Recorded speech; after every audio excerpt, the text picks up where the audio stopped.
the very best players in the entire country. Aiden Udon, Mr. Electricity. Amon with the carry, and he's in again for his second touchdown of the night. Dives for the pylon, and he's got it. Touchdown, Norwood. Jackson Pond. Touchdown.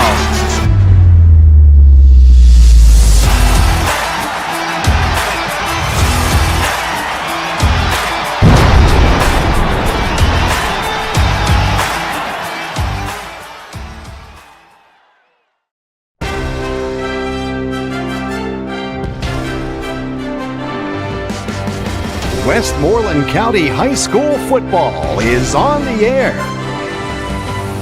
This is 2024 Westmoreland County High School football, live on the Westmoreland Sports Network, presented by M&M Trucking in Latrobe. Your shipment is our top priority. By Ameriserve Financial, banking for life. By Building Bodies Fitness Center in Derry, helping the community achieve their fitness goals. By Keystone Kitchen in New Alexandria, good food for family and friends. By the Matthew X. Merlin Funeral Home in Derry, providing funeral services to meet the needs of each family. By Pit Stop Pizza across from the high school, serving legendary pizza since 1994. By Debner's in Blairsville, the area's leader in pools, spas, lawn, and garden.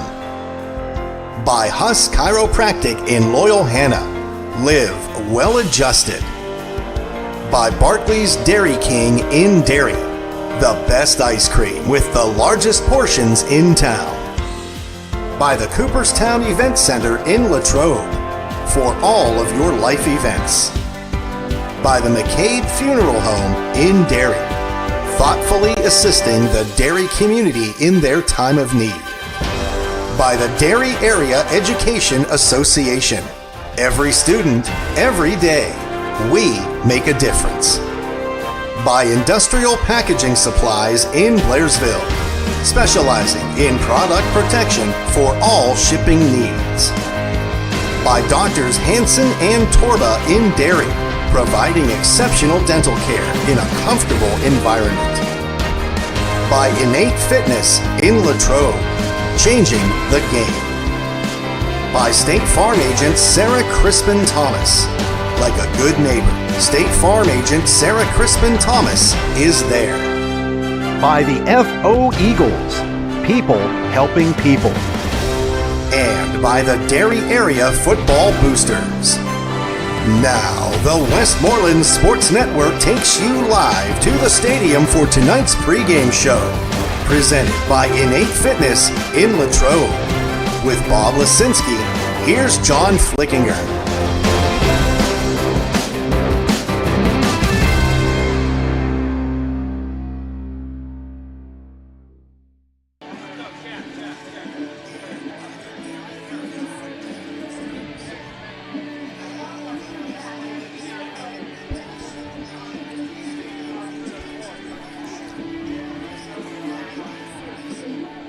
And we welcome you in live to Viking Stadium at Mount Pleasant High School on yet another gorgeous night for high school football. As tonight, the Westmoreland Sports Network presents an interstate rival matchup between Mount Pleasant area and the Derry area Trojans. So glad you could be with us alongside Coach Tom Esposito tonight. I'm John Flickinger, and this is Trojans Game Day presented by Innate Fitness on Main Drive in Latrobe, building a healthier mind and body.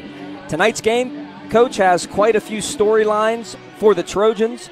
They are looking to get off the schneid, if you will, as they are looking for their first conference victory and are currently riding a 3-game losing streak. The Vikings, however, can clinch a playoff spot with a win at home here tonight, and they are trying to avenge a 21-point home loss to their biggest rival, Southmoreland, last week, in which the Vikings could only muster 7 points and 112 total yards in that game. Tonight also marks the return of two sports standout Dylan Pitzer to the school he used to attend. The junior transferred to Derry at the beginning of this school year to be part of the well-known agriculture program at Derry. That did not sit well with some around these parts. So, Espo, thanks for stepping in for Bob, by the way, tonight.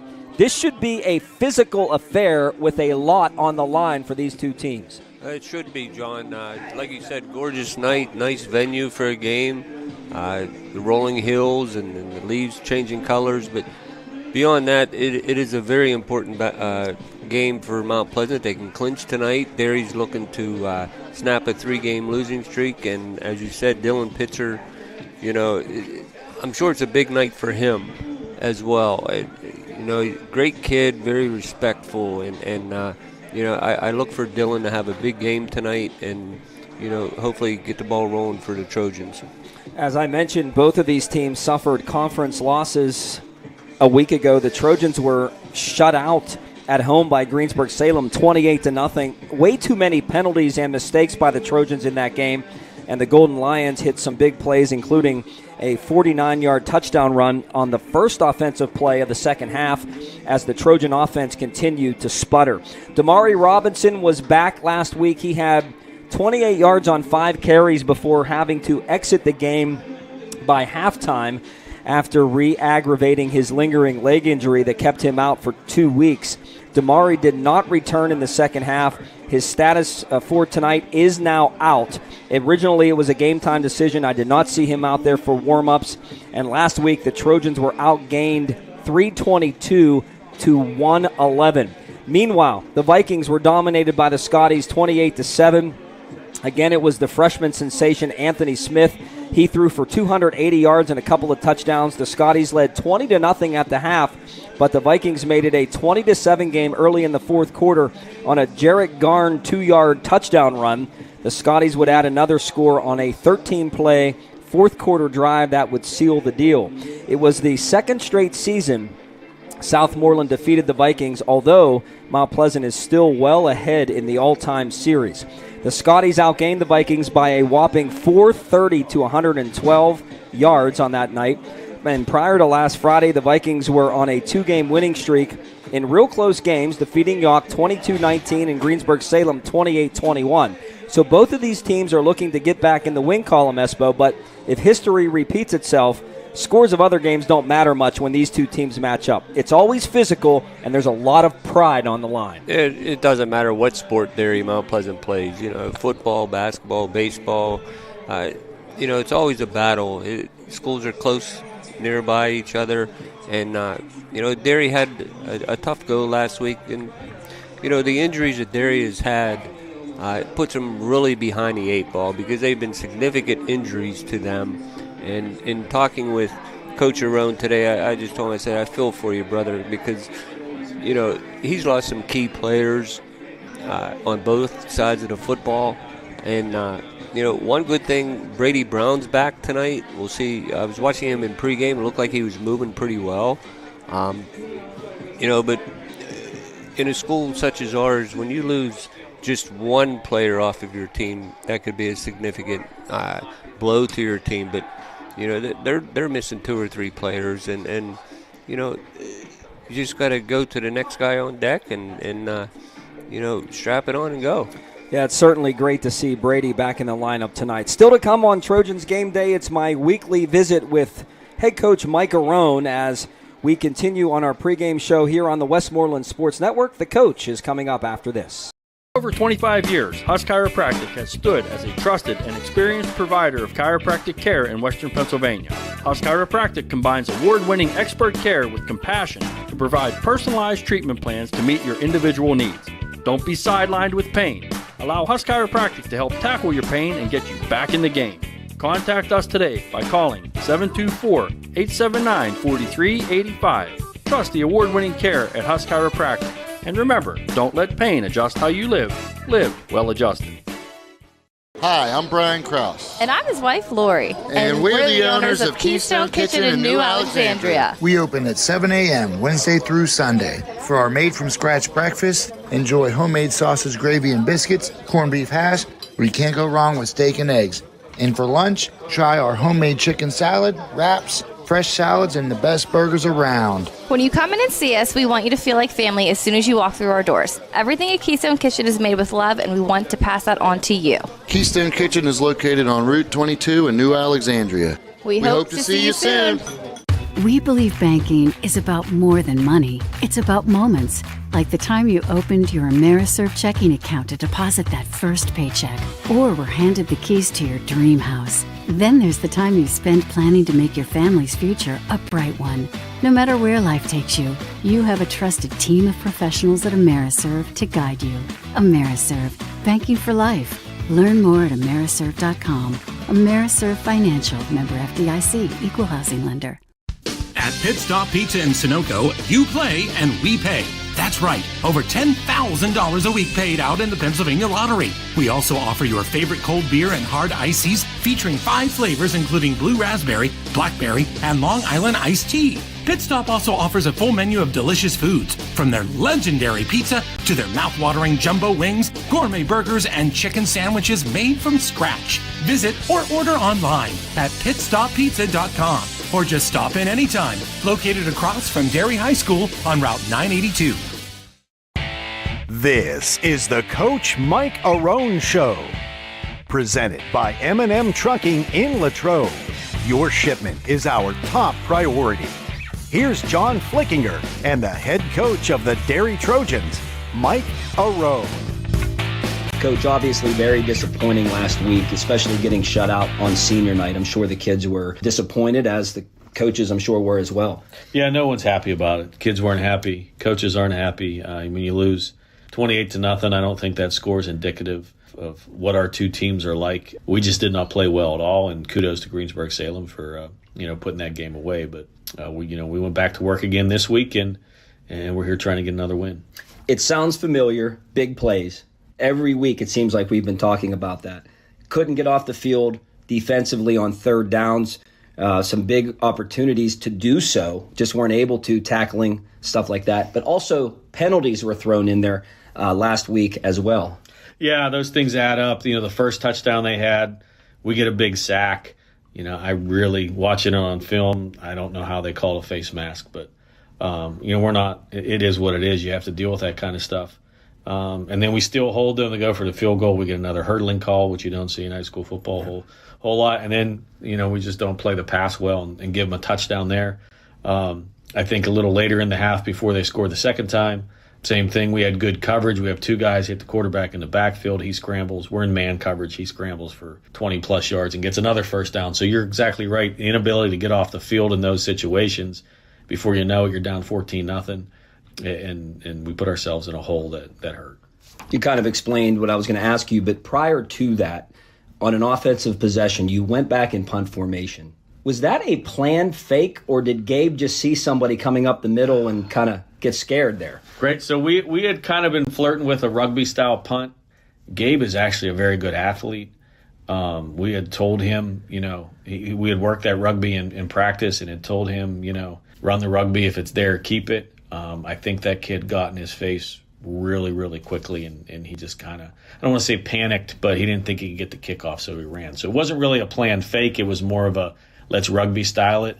They showed us a little bit something different than they have on film, and that kid came hard from the outside. So good play on their part. Gabe tried to make a play, and it just wasn't and the cards weren't stacked in our favor there. The hurdling call that you just explained to me, I wasn't sure if it was something that maybe the snapper was hit. We couldn't kind of figure out what was going on there.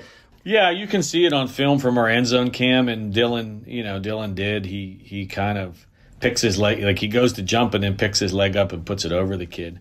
I don't know. It didn't affect the play at all. And again, you rarely see that called in high school football, but we won't make excuses like that. Those guys do the best they can out there, referees. They have a very tough job. We may not agree with all their calls, but I certainly respect the job that those guys do. So we have to be able to bounce back from that. We didn't. It's a 7-0 game. You're moving the football down the field. You get into red zone territory. You have a 3rd down and 1. You don't convert that, and then it goes to, I believe it's a 3-yard loss, something like that. And then you can't convert on that 4th down. That was a big turning point, wasn't it? Because you put together a pretty good drive there. Yeah, sure was. Hindsight's 20/20. Do we kick a field goal there? It probably would have been a 40-plus yard. Gabe does have that kind of leg just to get points on the board. Do we substitute JP for Damari as a bigger back? A lot of things we could have done differently that we're not questioning if we just get the first down. So I don't have any second thoughts about going for it, to be honest with you. But, we didn't execute and we didn't get the first down. So we have to be better.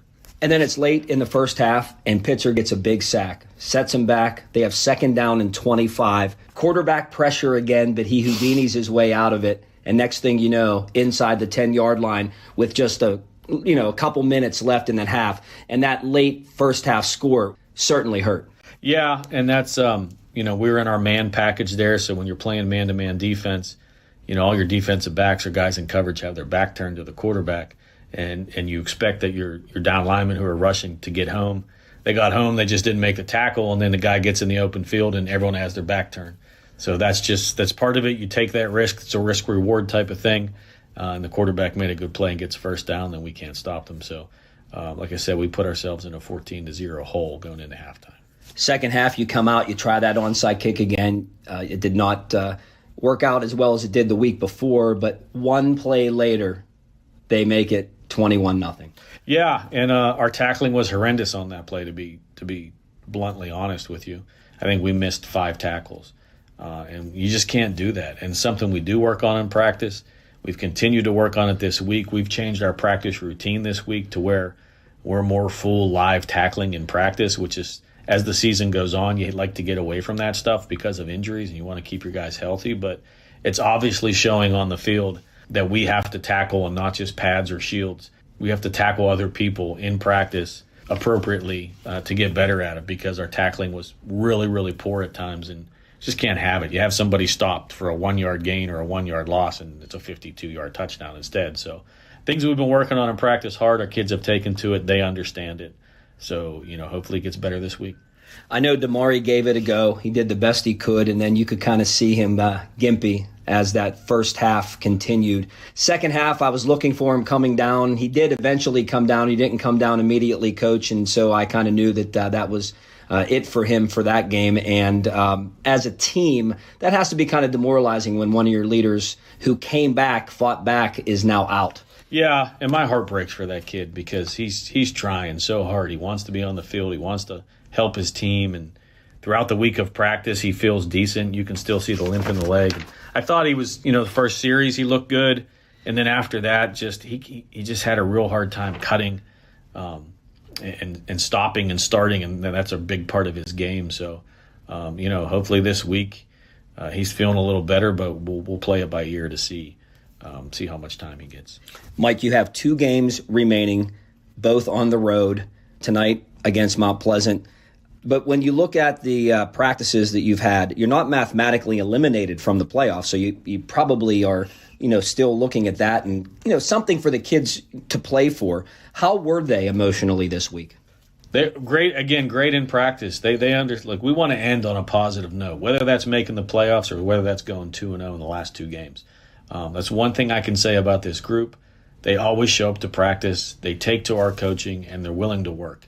Now, again, it's upon us as coaches to figure out what we can do differently in practice to make our practice translate to Friday nights. So that was our goal this week. That's what we did all week. But I'll keep saying I love this group of kids because they're fun to practice. They make practice fun. They work hard. And, as coaching staff, we've got to figure out a way to get them a couple wins. Last week was extremely heated and physical throughout the game. And usually when Derry and Greensburg-Salem play, it's like that. Mount Pleasant's no different. And there's probably some extra incentive this year for the Vikings, obviously. You got Dylan Pitzer, no surprise, coming over here from Mount Pleasant. And now he's going back to play against the school where he came from. So I'm sure it's exciting for both parties at the same time, but you're probably going to see a lot of physical action. Yeah, we expect that, and we like to play that way physically. We're going to have to keep an eye on that. I hope there's nothing, dirty or anything like that happening. And we've talked to Dylan about that. He understands the situation he's in and how he can only control his own behavior and what he does on the field. And we know he'll do that. So should be a good physical matchup tonight. We're looking forward to it. What challenges lie ahead tonight against Mount Pleasant? Their running game, their offense is very similar to ours, but they run the ball very well. They'll run that buck sweep numerous different ways. They do have an RPO offense built in, so not only are they faking buck sweep or jet sweep, and then they'll send some receivers downfield. The quarterback has a really good arm, a couple good receivers they like to throw the ball to. So all in all, they're just a really balanced offense, and they have a good defense as well. So we have our work cut out for us. I assume Damari is out for tonight's game. What are your other injuries tonight? Braden Robinson, we found out in the middle of the week, had a broken wrist that actually came from a few weeks back, and they thought it was just sprained. He got an X-ray on it. Brady Brown is actually back this week, which is that's a big lift. Great. That's a big lift for us. He got cleared on Tuesday, started practicing. He was real excited to be in there, and that's just a huge lift for our defense. And finally, Coach, tonight here at Mount Pleasant, somebody who used to broadcast a lot of your high school football games back in the day, an Indiana County legend, Jack Benedict, is being inducted into the Mount Pleasant Sports Hall of Fame. How cool is that? I'm going to actually have him on the air here tonight, but I know you know him very well. Yeah, it's fantastic. And it was 30 years ago that I played, and maybe it was underwhelming, so he may not even remember some of those games. But I remember as a high school kid watching our films back and having the audio in with our films, not only in football but in basketball, and having Jack broadcast all those games. It was phenomenal. One game in particular, I don't know, maybe you can ask him about it. We played Homer Center Monessen in the state quarterfinals, I believe, at IUP in basketball. And we had a Homer Center team my senior year that pulled the upset on Monessen. Good friend of mine, Kevin Jones, hit a buzzer beater. And Jack's, the man o' days, and it was going crazy. And it was a great experience. And having Jack be the voice of a lot of our games was truly special. He's very good at what he's done over 50 plus years. Yeah, so congratulations to him. And I guarantee you he does not forget about that game, and I'm sure he could rehash the whole thing. I mean, the guy just remembers everything. Mike, good luck to you tonight. Let's go get a win on the road, and we'll talk again next week as usual. Thanks, Flick. Go Trojans. That's head coach Mike Arone, and stay with us. When we come back, we'll have our starting lineups from Mount Pleasant High School, the Trojans and the Vikings here on the Westmoreland Sports Network.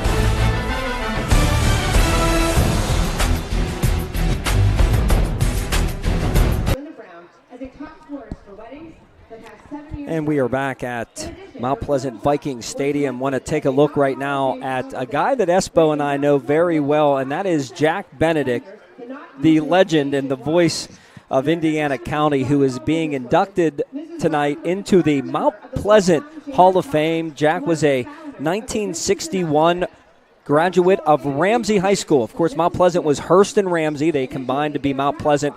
And since then, I mean, my goodness, Jack, I had the opportunity to work with him. He was a mentor of mine, a second father of mine, if you will, Tommy. And you and I both played baseball at IUP. He was a big part of that. 56 years with IUP sports, over 600 football games, over 3,000 IUP men's and women's basketball games.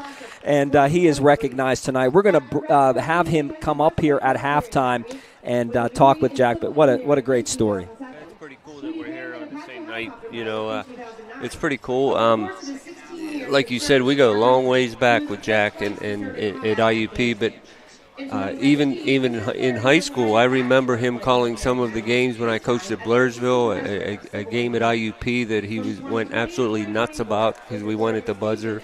When I was a head coach at Homer Center, again, we won a close game in the playoffs. And Jack's one of the best. He's a legend. And, you say you had a mentor and you couldn't have asked for a better mentor than Jack Benedict. Yeah, no question about that. And, again, he will join us coming up at the half. I wanted to cut out of that break for a moment because I wanted to make sure that we talked about him, but we'll have him again at the half coming up. But when you talk about these two teams tonight, in this game tonight, such a storied history, Derry and Mount Pleasant, Espo. And tonight, maybe the records aren't the same. Mount Pleasant needing a win to get to the playoffs. Derry needing a win just to stay alive. But this game has a lot of storylines, as I mentioned in our outset, and a big game for both of these teams. And, of course, the Pitzer factor plays a part in this as well. It does. And, I remember when I was younger, Mount Pleasant Derry, it's always a big game, regardless of records, regardless of playoff implications. I remember coming to watch Bob Suman play here and Doug Adamrovich play, in a big football game. It's just a rich history of a rivalry in most every sport that we play them. And, you know, we should be in for a good one tonight. And I'm sure, you know, the Mount Pleasant people, you know, are eager to see Dylan Pitzer in different colors. And I'm sure Dylan Pitzer is eager to show them, you know, what he's all about. You know, it's going to be a big night for him. So, you know, it's a beautiful night for football and nice ceremony before the game. It's homecoming tonight. So I'm sure the Vikings are all, you know, charged up for this night. Yeah, absolutely. Statistically for Mount Pleasant, they are led by their quarterback, Cole Chatfield, a 6'1 senior. He has completed 41 passes in 74 attempts. That's 55%, 681 yards, 4 touchdowns. He's also rushed for a couple of touchdowns, 213 yards on the ground. But they can beat you in different ways. They have a couple of running backs. Stephen Perdina, the 5'8 sophomore, 5 touchdowns this season, 288 on the ground. Brody Hutter, he's a big kid, 6-foot junior, 7 touchdowns, 422 yards rushing. So between the two, you know, you're looking at about 800 yards on the ground, so they can do it that way. And then you look at the receiving core, a guy like Jarrett Garn, who has 10 catches for 213 yards, but he can also run the football as well. They have a lot of different weapons, Coach, that they can beat you with, and that certainly concerns Mike Arone. Yeah, and it should, because, you know, with the injuries that we have on the defensive end of the football, the defensive side of the football, you know, they can run the football. They've been known to run the football year in and year out.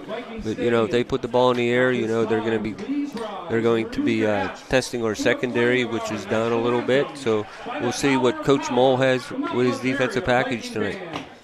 We're going to have the playing of our national anthem, so we're going to step out here on the Westmoreland Sports Network, be back to Viking Stadium after this.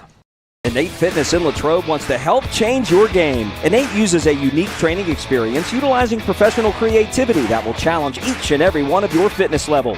Innate Fitness has several affordable programs to fit your budget. Join Innate today and take advantage of their strength, conditioning, weight loss, and flexibility programs. Let them put a plan together for you with a free evaluation. Also be sure to check out Innate's athletic training, baseball, and softball services. Online at InnateFitnessLatrobe.com or stop on in and see our beautiful facility located on Main Drive in Latrobe. Debner's Pools, Spas, Lawn and Garden is your go-to source for all of your outdoor needs since 1982. In-ground pools, above-ground pools, swim spas, and hot tubs too.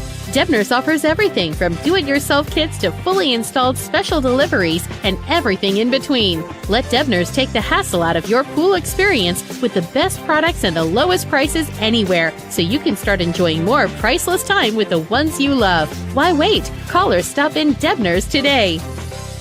Barclays Dairy King has portions so big you may want to share them with a friend or share them with your brother. Hey, that's my strawberry milkshake! Maybe not. Barclays Dairy King has been serving up the tastiest ice cream to the dairy community for over 40 years. Stop in and try one of our delicious sundaes, our legendary banana split, or our soft serve ice cream in a cone littered with sprinkles. Okay, you can have some. Barclays Dairy King, West 4th Avenue in Derry. The Matthew Merlin Funeral Home in Derry provides individualized funeral services designed to meet the needs of each and every family that comes through our doors. From casket choices to funeral flowers, our staff of dedicated professionals will help you through all of the planning of the funeral service. Please call us at 724-694-8331. The Matthew Merlin Funeral Home on North Chestnut Street in Derry. A celebration of a life well lived. And since tonight is homecoming, the Tower of Power will be performing their halftime show after the game. Please stick around after the game to support these hard. Alongside Tom Esposito, John Flickinger joining you back at Viking Stadium on a gorgeous night for high school football. Another gorgeous night as we get set for Mount Pleasant and Derry area. And Espo is in the window here to my left, and now he has a head in the way, so it's going to be a little harder to check this one out. Neither team has entered the field yet, so we are going to announce our starting lineups. We'll get that all situated, Coach. You look at Mount Pleasant, they come in here at 4-4 overall, and they have 2 wins in the Interstate Conference. This win tonight, obviously, if they can pull it off, would be a playoff clinching win. And they look like this offensively. Their center is Caleb Peace, a 5'9 junior. The right guard is Charles Stater, 5'9 junior. The left guard, Carter Strayer, 6'5 junior. The tackles are Alex Ferenz, 6'3 junior, and Peyton Schaum, a 6-foot junior. Logan Parson is the tight end, 6-foot senior. He has 7 catches, 143 yards on the season. We talked about Cole Chatfield, the 6'1 senior, 4 touchdowns to 4 interceptions, 55% completion percentage, and he has also rushed for 2 touchdowns. He is a 6'1 senior, as I mentioned. Stephen Perdina, 5'8 sophomore, 5 touchdowns on the year. Brody Hutter, the 6-foot junior, will both run the football tonight out of the backfield for the Vikings. Hutter averages 5.7 yards per carry. The H-back is Garrett Eicher, number 11 tonight, 6-foot senior, 23 carries, 167 yards, a couple of touchdowns. He has also pulled in 7 catches for 101 yards. The wide receiver, Jarrett Garn, 6'3 senior, 10 catches, 213 yards, 3 touchdowns, none bigger than the one that he pulled in at York that got him not only the ESPN Sports Center number 2 top play, but also pulled in the You've Got Mossed on Sunday as the Trojans, you can see, entering the field now here for tonight's game. Jonah Townsend will be another wideout for the Vikings tonight, 5'9 junior. He has 10 catches, 146 yards on the season. And Jacob Kitts, who joined the team late, he's a heck of a baseball player for the Vikings. He is also wearing number 9 tonight. He's a 6-foot, 195-pound senior for the Viking offense. Defensively, they go like this. At defensive ends, you got Strayer and Schaum. The defensive tackles, Christian Brodak, a 5'10 sophomore. Ferenz is at a defensive tackle spot, the 6'3 junior. The linebackers are Perdina, Rage Suchar, who I was told may not be playing here in this game tonight. Didn't see him out there in warm-ups. 26, Logan Parson will be at a linebacker spot. Brody Hutter and Tristan Torkowitz will be at an outside linebacker spot.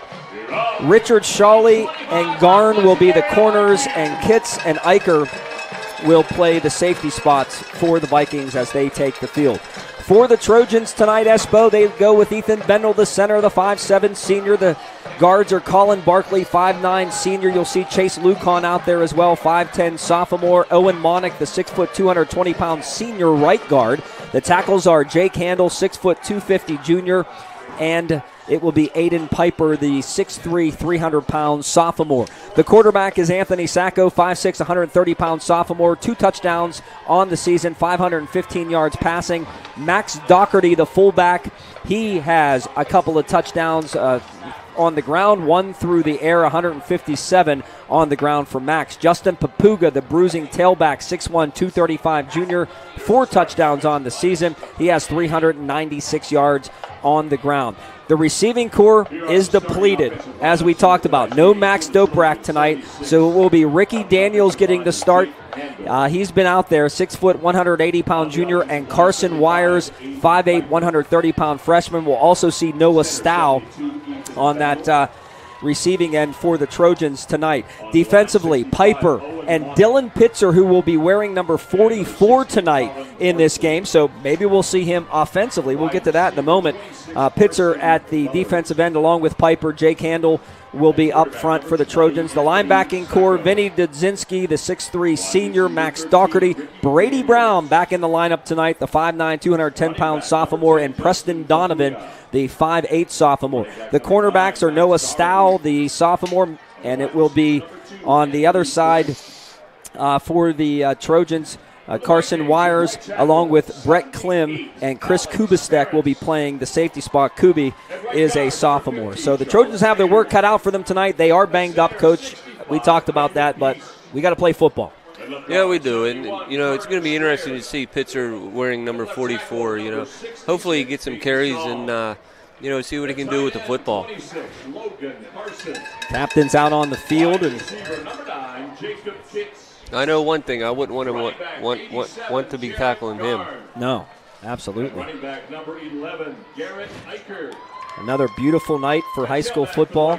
We'll have it for you here on the Westmoreland Sports Network. So glad you could be with us.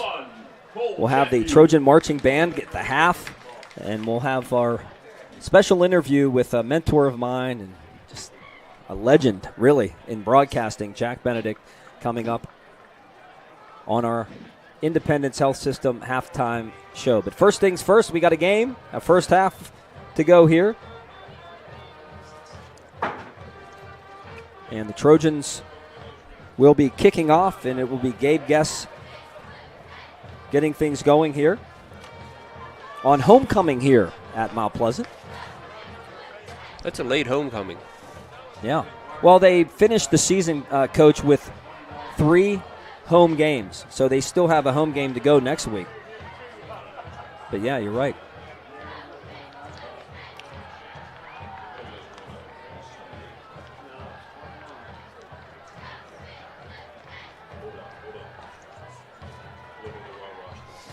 Yes, to kick off for the Trojans.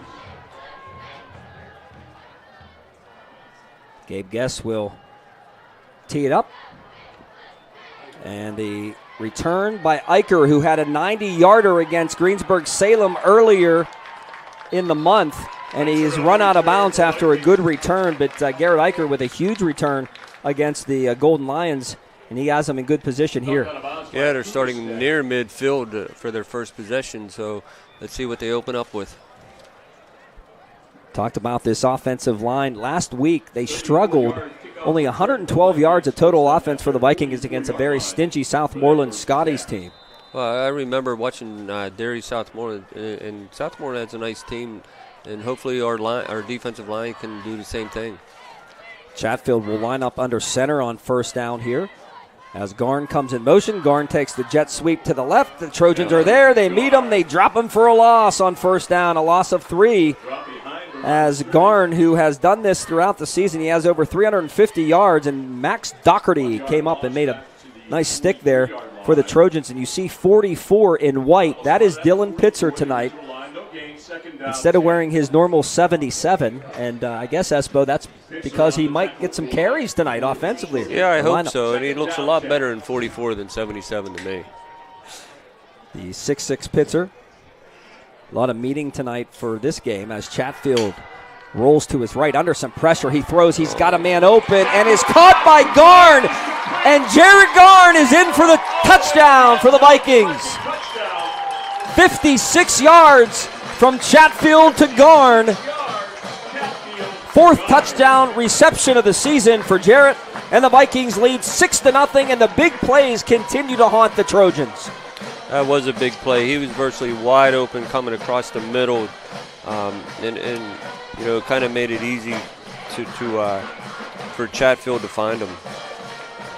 Well, we talked about the Trojan secondary and how young they are back there and banged up. Paid off there as Chatfield will hold. The kick by Garn, who scored the touchdown, is up, and it is good. The snapper, by the way, was Pregame. And the Mount Pleasant Vikings on the second play offensively take a 7-0 lead. Back after this. Debner's Pools, Spas, Lawn and Garden is your go-to source for all of your outdoor needs since 1982. In-ground pools, above-ground pools, swim spas, and hot tubs too.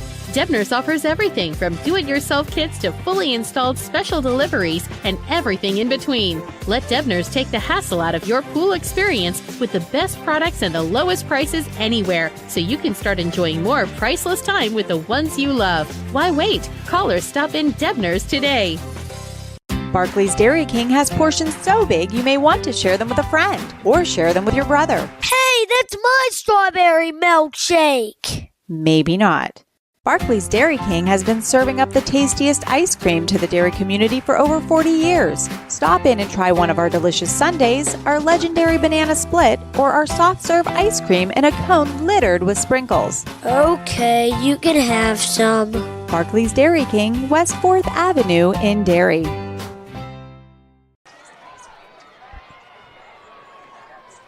Garn's kickoff is returned up around the 28-yard line by Stow, and that's where the Trojans will take over 1st and 10, Espo, and you hate to see it. But again, it's been the big plays that have haunted the Trojans this season. Yeah, especially lately, the past few weeks, the big plays, giving up on defense. And, you know, talking to Coach Arone, he just wants one more snap on offense, so hopefully we can put together a drive here. Sophomore quarterback Sacco is under center. He's going to roll and throw the pass. Doherty makes the catch up over the 35, the 40, the 45, and he's wrestled down, and that'll be a Trojan first down as Eicher comes over to make the tackle, but the Trojans move the chains on their first offensive play of the night.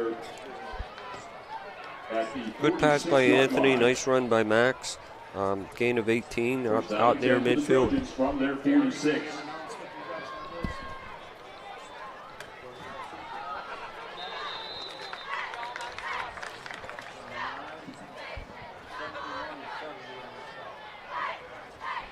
Doherty on the run. Max Doherty carries that time. Sorry, Esbel was sidetracked here. A couple people trying to ask me about an announcement coming up here for the band. So second down for the Trojans coming up. And it's Doherty taking the snap, giving to Sacco. Nice. And wide open. The pass is caught by Wires. And Carson Wires is going to score for the Trojans. A little trickery out of Coach Mylant's mailbox there. It was Doherty taking the direct snap. He gives it to Sacco, and he finds Carson Wires, the freshman, wide open for the touchdown. Yeah, it's something we may have to do tonight, you know. Show some trickery and some gadget plays, you know. That's a heck of a play. Well, when you're banged up and you need something, you have to draw a couple things up in the dirt, so to speak, Coach. And that's what the Trojans were able to do there as Gabe Guess, who's been perfect this season, 13 of 13 in point-after attempts out of the Sacco hold. And Gabe's kick is up, and it is good. We have a 7-7 game here on the Westmoreland Sports Network. Stay with us. We will be back with a kickoff right after these messages. When you make the right decision, it feels good. Like picking the perfect accent rug or choosing a good night's sleep over an all-night crime show binge. It feels really good to make the right insurance decision, too. That's why State Farm agent Sarah Crispin-Thomas is right here in Latrobe to help you select the right protection at the right price. Sarah will make sure you understand your State Farm coverages so you'll know what to expect if the unexpected happens.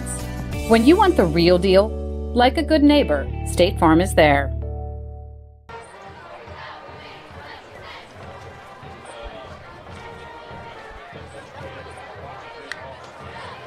Trojans on the board. They tied at 7. 2 big plays by both of these teams tonight, Coach. 2 big plays, and I wouldn't put it past Coach Arone right now, the onside kick. You know, Mount Pleasant may be a little flat after that big play, and Coach Arone, he always has some surprises, but not. Guess's kick will be taken by Eicher at the 8. And Eicher has room, and there he goes, up over the 40, the 45, and a nice return by Garrett Eicher. He's been doing this all season long, and the Vikings have good field position now. I'm sure the injuries have affected the special teams as well, but you know, this is second straight drive. They're starting there on their own 45 with great field position. First down, 10 Mount Pleasant at their 45-yard line. So the Vikings have the football, 1st and 10. Chatfield will go from the gun, and Perdina will get the carry, and Dudzinski and Barkley wrap him up for a short gain on first down. And the Trojans need to tackle better. And Coach Arone said that they made it a point this week, as you see number 1 back in the lineup. So nice to see Brady Brown. But Coach Arone mentioning that we went live this week. We had no choice. We haven't been able to tackle. And the Trojans are going to need to do a better job tonight. I was in Coach Arone's office this week, and he was talking about, you know, how he has to change up practice, and he did mention they were going to go live for the majority of the week, and you know, hopefully that's a benefit tonight. Pistol formation this time, and it's Perdina faking, and the pass is out and caught by Garn again, and Garn will get a first down as Stow and Klim make the tackle, but the leading receiver for the Vikings, who already has a touchdown tonight, Jared Garn, pulls that one in, and they'll move the chains. Want to say hello to Colleen and Brock Smith watching in tonight, and also our superintendent, Greg Forensic, tonight on this gorgeous night for high school football here from Mount Pleasant. Matt Palumbo, a Derry area grad on our camera tonight. He does a little bit of everything for us. Inside handoff to Eicher, and Eicher has running room into the open field to the 10 and the 5 and the touchdown. Garrett Eicher, little counter play, broke the initial tackle, and he went for 6. And it's 13-7. Mount Pleasant, just like that, 8:31 left here in the first quarter.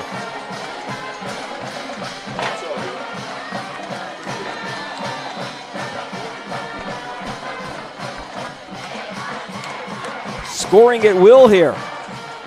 4 minutes in, already 3 touchdowns. Garn, extra point, good. 14-7 Vikings. Don't go anywhere. Back after this.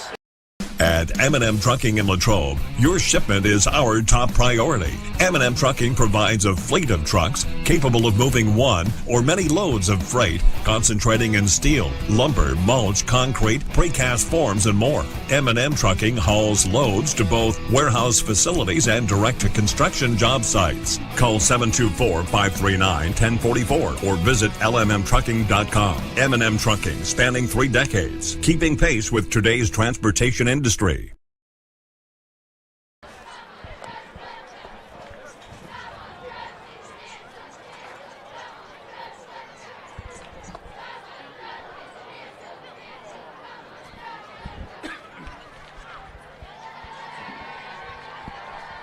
Trying to kick off for Mount Pleasant. 14-7 Vikings, 1 through the air, 1 on the ground. Garrett Eicher, who had a nice kickoff return, finishes it with a touchdown. And it will be Stow from his own 2-yard line looking for blocks, and Noah will get up over the 25 with a flag down, and he carries tacklers over the 30-yard line. But again, flags on the field, and that was something that last week really haunted the Trojans against Greensburg-Salem, the amount of yellow. Yeah, I didn't see what happened here. It came from the side judge over there, so maybe there's a block in the back. I don't know. Also want to say hello to Jonathan Shoemaker. He said he's cheering extra hard for the Trojans tonight, but his roommate is from Mount Pleasant. That's going to be against the Trojans' 10-yard penalty on the return, so not good starting position. But again, we just talked about tackling, and Eicher had a big hole there, and there was 1 tackle missed, and next thing you know, he's in the end zone. This big play stuff just all season for the Trojans. 25-plus plays coming into this game, over 30 yards. Papuga carries on first down, and he's going to find his way with a hard run for about 2 maybe. That's about it, as Brody Hutter gets off the bottom of the pile. We'll call it a gain of 2, second down and 8 coming up. Looked at the Mount Pleasant defense. Perdina in that middle backer spot, wearing number 45, the left inside backer, as Sacco will roll to the left. His pass is incomplete. Pressure was in the kitchen by Logan Parson. The 6-foot senior, he was coming on it looked like a delayed blitz that time, and he was in Sacco's face, and Sacco could not get the ball to Doherty, so now it's a 3rd and long coming up for the Trojans, something they've struggled with all season. It looked like the same play that they completed to pass to Max, but the first play they didn't have any pressure. Anthony was under pressure on that play. 8 yards to go for the Trojans from the pistol.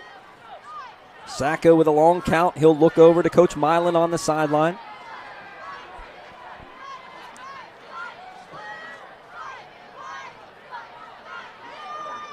And he will load up and throw deep, and that pass is incomplete. Boy, what a throw by Sacco, as Wires had a step or two on Eicher, but it's incomplete. Boy, that was a missed opportunity there for the Trojans, because Wires should have had that one. Yeah, 4th down.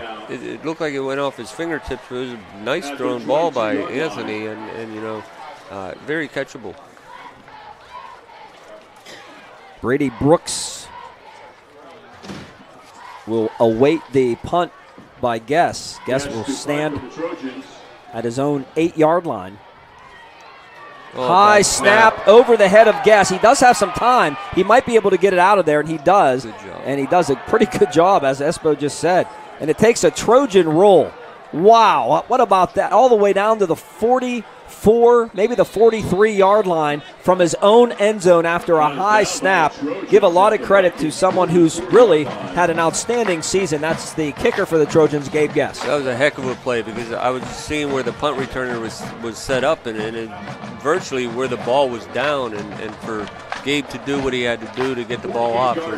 Great job by the young man. That could have been a disaster. But instead, the Vikings still have good field position at the 44-yard line.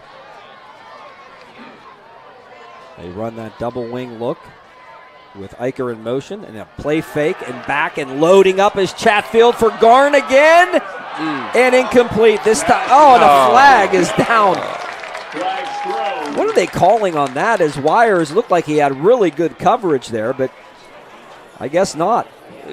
They're saying pass interference against the Trojans, so that'll cost the Vikings 15 yards. I don't agree with that. They could have called that on either I'm sorry, one. the Trojans 15 yards. That was incidental contact by both. If he catches it, obviously the flag's not thrown. And I think after he saw him drop the football, and then he threw the flag. That'll take the football to the 41-yard line of Derry area. Penalty sponsored at the Trojan 41-yard line. It gives the Vikings 1st and 10. 1st and 10. Of course, Mount Pleasant coming into this game tonight knowing that if they win, they will be in the postseason once again.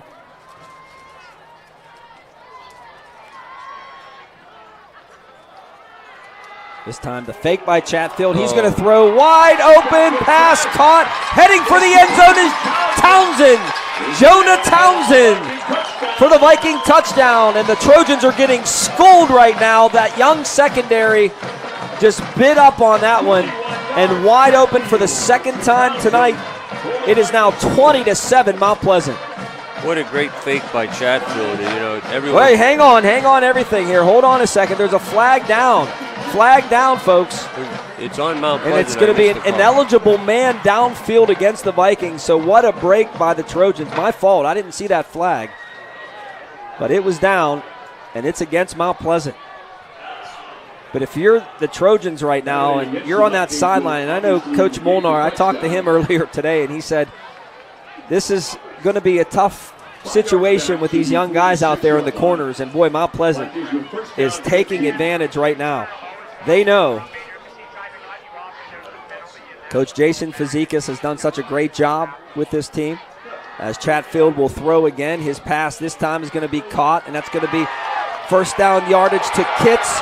Kitts all the way inside the 20 to the 18-yard line. Jacob Kitts, the 6-foot, 195-pound senior, kept on going, and he picks up a Viking first down. He is hit by Brown. As Brady Brown made the tackle, but not before. 19-yard line. Kitts takes it into the red zone. Looked like Westmoreland ran everybody to the sideline. He was just sitting right in the middle of the field, and nice pickup by Chatfield, and nice run. Two receivers to the left. That's Hutter in the slot to the left. Wing right. Here comes Garn in motion. Pass caught by Hutter. And he turns the corner, and Hutter is going to get inside the 5 to the 3. No Trojans in sight. Clem makes the tackle, the senior. Wires on the tackle. But another big gain as Clemmy had to bring him down with help from Carson Wires. And it's goal to go for the Vikings from the 4.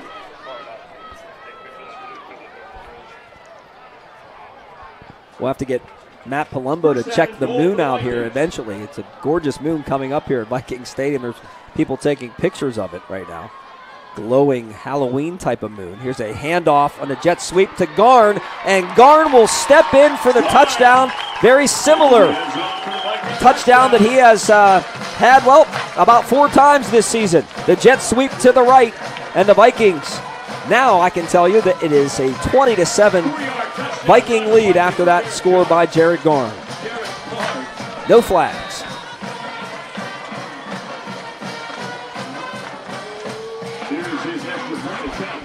And once again, he will attempt the point after, and he is good. 21-7 Vikings here on the Westmoreland Sports Network. Hi, I'm Brian Krause. And I'm his wife, Lori. And we're the owners of Keystone Kitchen in New Alexandria. We open at 7 a.m. Wednesday through Sunday. For our made-from-scratch breakfast, enjoy homemade sausage, gravy, and biscuits, corned beef hash, where you can't go wrong with steak and eggs. And for lunch, try our homemade chicken salad, wraps, fresh salads, and the best burgers around. When you come in and see us, we want you to feel like family as soon as you walk through our doors. Everything at Keystone Kitchen is made with love, and we want to pass that on to you. Keystone Kitchen is located on Route 22 in New Alexandria. We hope to see you soon.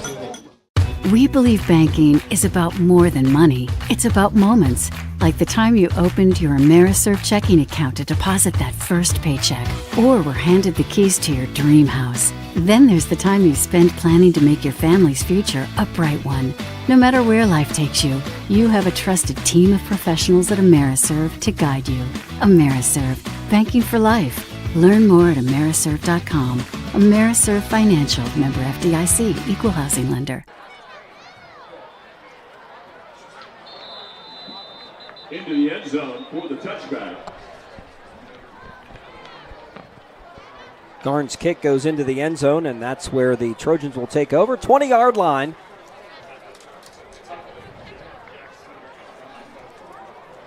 In a 21-7 game. Brett Garn, he's a good athlete, man. He can kick the football. He can kick it. He can catch it. He And can run it. it. Yes, sir. And that's why he is a 3-year letter winner here for the Vikings. And 5:47 here in the first quarter. Trojans need an answer.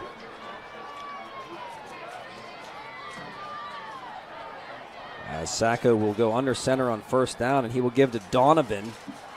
And not much for Preston. He's wrapped up immediately, and in on the tackle was Carter Strayer, a 6'5 junior from his defensive end spot. Gets off the bottom of the pile. Second down coming up, 10 yards to go. Talked about the Vikings, their 2 conference wins, Coach, coming by a total of 10 points, a 3-point win over the Yacht Cougars and then a 7-point win over the Golden Lions of Greensburg-Salem, although Salem did score in the last play of the game. Here's Doherty with big room, and Max up over the 35 to the 40, stays on his feet, midfield and down to the Mount Pleasant 45. There's a little counter, if you will, the comeback trap, as they used to call it, and Doherty picks up big yardage. Hutter brings him down, but at the 5-minute mark here and ticking, the Trojans have the ball in Viking territory. They've run that play so many times this year for success, and Max does a nice job. The offensive line does a great job. You know, Max usually gets some big yards on that play. This time Anthony will give to Donovan, trying to swing left. He does turn the corner, and Preston gets inside the 40 to the 38 for a nice gain of about 8 yards on first down. Hit by Eicher and Pregame. Pregame and Eicher make the tackle for the Vikings. Trojans certainly need an answer because defensively Mount Pleasant is doing whatever they want. Well, we're going to have to answer every score they have. And we have a nice drive going right now. And as Coach Roan says, just one more snap. Let's hopefully get this ball in the end zone. This is Donovan back there with Sacco in the pistol. And Donovan will get the carry, and he'll slither his way through a little bit of a hole, but then he's pushed back. So not much at all. I don't think he got anything. Once again, Carter Strayer, 71. Christian Brodak, 70. And also Parson coming in at the end. 3rd down and 2 for the Trojans. We'll check some scores of some other games, including the big one on Westmoreland Sports over at EF. Southmoreland and Elizabeth Forward. The Scotties lead 3-0 late in the first quarter of that one. 3rd and 2 for the Trojans. Sacco's going to throw, and his pass too high and incomplete. Kitts on the coverage on the far side of the field. That pass intended for Stow, and it's 4th down coming up. Stow was the intended receiver. Well, down 21-7, I'd consider this 4-down territory. We're going to go for this. Keats defending for the Vikings. 4th down 2 now for the Trojans. Anthony, again in the gun, tries to get the Vikings to jump to no avail. He looks to the sideline. Big 4th down play for the Trojans, down 14. And Anthony's going to throw. Quick pass caught by Daniels, and Ricky is going. He lost the ball. Mount Pleasant has it. He was going to have the 1st down. Carter Strayer comes up with the fumble. The 6'5 junior and the turnover, and the Vikings get it back.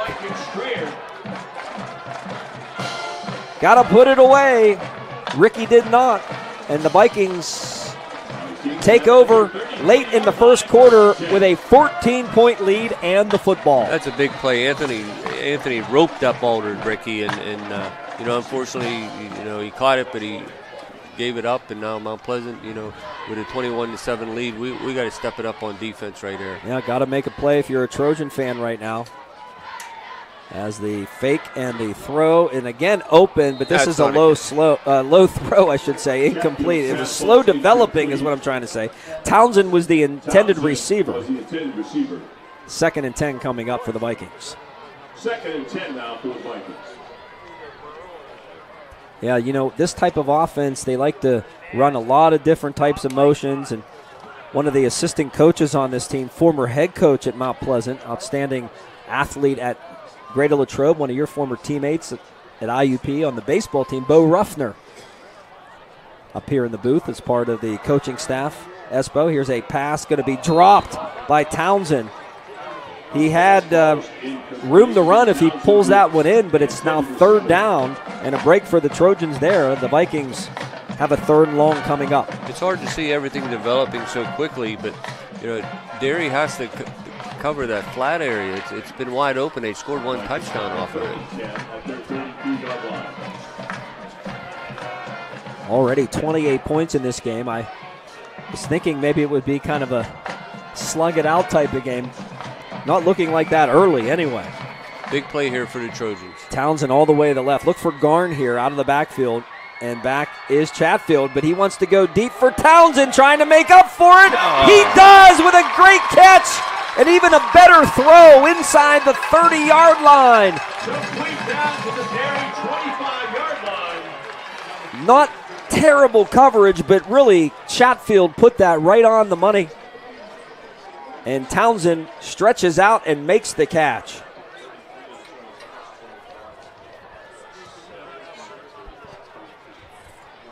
That was a great throw. He put that right on the money, right over Noah's fingertips. Another big play haunting the Trojans near Halloween here. 26-yard line, the football. Chatfield this time will go under center with Pregame behind him. And in motion, the jet sweep this time going to be taken, and the tackle going to be made by Wires on Shawley. Richard Shawley doesn't see a lot of action in the backfield, but with Suchar out of the game tonight, Rage out with what I was told a concussion, Shawley going to get a little bit of playing time back there, and he picks up 2, 2nd down and 8.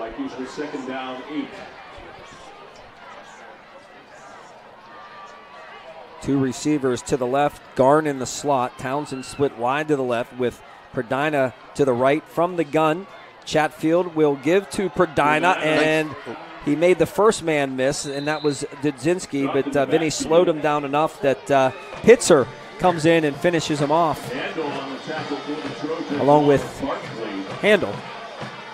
3rd down coming up. That was a loss on the play. 10 yards to go, and the Trojan defense needs to make a play right here as we approach the end of the first quarter here, about a minute to go. Check that moon out, Coach. I tell you, I guarantee my brother's sleeping right now for archery season. That's a hunter's moon right there. Mount Pleasant's been great on 3rd down tonight so far. Chatfield rolling to his right. He looks. Now he's in trouble. He's backing up, and he's going to get out of there for a moment and finally go down Donovan and Caden Wires. Finish him finally, but Chatfield did a nice job at keeping the play alive. Caden Wires never gave up on that play, and he kept going. So All of that for a loss of 2. 4th and 12 coming up for the Vikings. Guard will attempt the field goal. They're going to give Garn a chance here for a field goal, Coach. I was thinking that before on second down, you know. It's 45 yards from the right hash. He's got a leg. Snap by Perdina, hold by Chatfield, kick by Garn is good. Wow. 45 yards, and for some reason the clock ran to the end of the first quarter. There should be some time left on it. But a field goal by Garn from 45. He's done it all tonight. Stay with us. 24/7 Vikings here on the Westmoreland Sports Network. Hi, I'm Brian Krause. And I'm his wife, Lori. And we're the owners of Keystone Kitchen in New Alexandria. We open at 7 a.m. Wednesday through Sunday. For our made-from-scratch breakfast, enjoy homemade sausage, gravy, and biscuits, corned beef hash, where you can't go wrong with steak and eggs. And for lunch, try our homemade chicken salad, wraps, fresh salads, and the best burgers around. When you come in and see us, we want you to feel like family as soon as you walk through our doors. Everything at Keystone Kitchen is made with love, and we want to pass that on to you. Keystone Kitchen is located on Route 22 in New Alexandria. We hope to see you soon. We believe banking is about more than money. It's about moments, like the time you opened your Ameriserve checking account to deposit that first paycheck, or were handed the keys to your dream house. Then there's the time you spend planning to make your family's future a bright one. No matter where life takes you, you have a trusted team of professionals at Ameriserve to guide you. Ameriserve, banking for life. Learn more at Ameriserve.com. Ameriserve Financial, member FDIC, equal housing lender. Jared Garn will kick off, and his kick will take Stow to the goal line. And here he comes, trying to run laterally. That's not going to work. And he's hit at the 11 and dropped. Jared Garn with a long touchdown reception, a touchdown run, a 45-yard field goal. That's his 4th field goal of the season, certainly the longest. And, unofficially, the longest of his career. 10-yard return gives And the Trojans, they were moving the football, Coach, but they turned it over. Yeah, that was unfortunate. We had a first down and a nice drive and in fair 4-down territory, but, unfortunately we gave the ball up and they converted the field goal. Second quarter, by the way, of action as Papuga carries on first down for a nice gain to the 15-yard line on first down. Did 5 out to the 16-yard line. Hit there by Hutter, along with Eicher of the Vikings. 5-yard gain, second down and 5 coming up. Trojans 16. Couple of scores for you.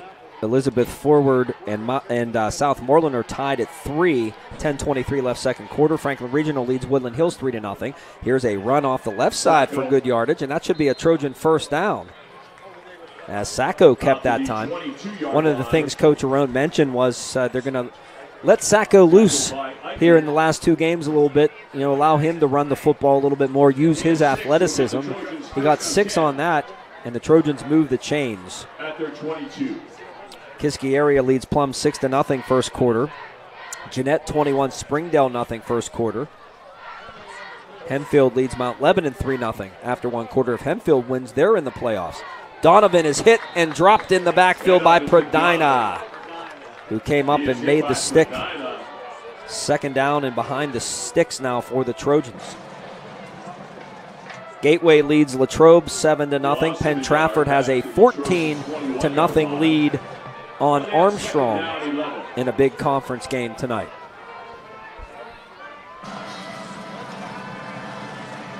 Second down and 11.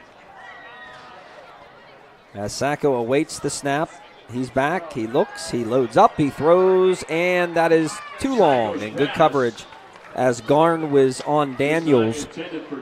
Step for step, it's going to be third down coming up.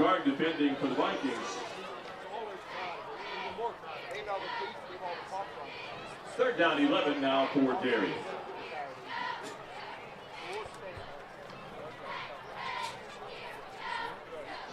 I'm sure one thing that Coach Ox wants to do is avoid the long distance to get first downs. Here we are, 3rd and 11 on our own 21, down 17. Yeah.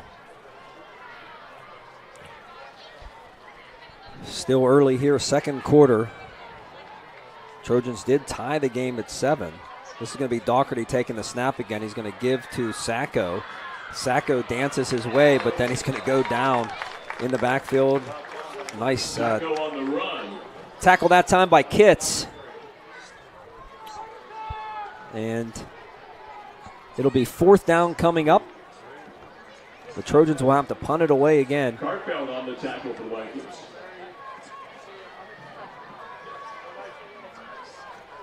That was 4th down, 11 puts the Trojans in punt formation.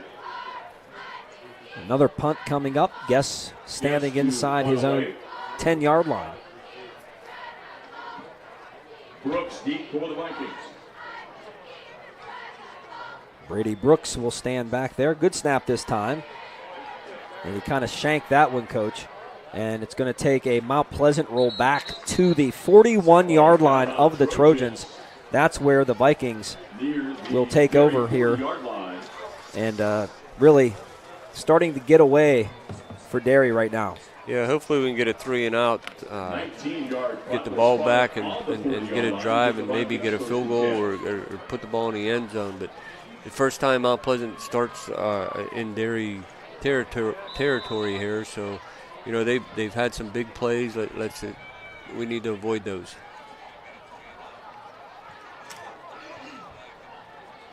Chatfield will line him up again from the gun this time with Hutter to his right, double wing. Chatfield going to throw again down the middle and incomplete this time, intended for Garn. They're really trying to pad those stats, and a good play out there by Wires, and the Stow was there as well, but Mount Pleasant going right after the young Trojans in the secondary. That was off the fingertips of Garn that time. He can't do it all, I guess, right? Yeah, I'm sure. And then, Mount Pleasant only has like 6 rushes for the game. And, you know, like you said, going after the young secondary right now. 10 yards to go. Football at the 40-yard line of the Trojans. 17-point Viking lead. Ladder motion by Garn this time, and they're going to throw the pass. Caught by Townsend. Townsend inside the 30 and down to the 26. That'll be a Vikings first down. They move the chains again, and a lot of room given out there by the Trojans on that play. Along with Wires at the 26-yard line. 14-yard pickup for the Vikings gives them 1st and 10.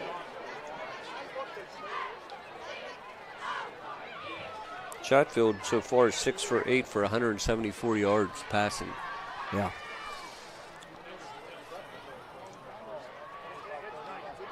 Here's a handoff this time to Eicher. He gets inside the 25 to the 24-yard line. Just a couple as Brady Brown was there. Nice to see him back in the lineup. Preston Donovan as well. Hit there by Brown. That's a testament to Brady. I'm surprised that he came back. It seemed like he had a very serious hip injury, but, the kid has a lot of heart to get back out there. 8 yards to go, 2nd down.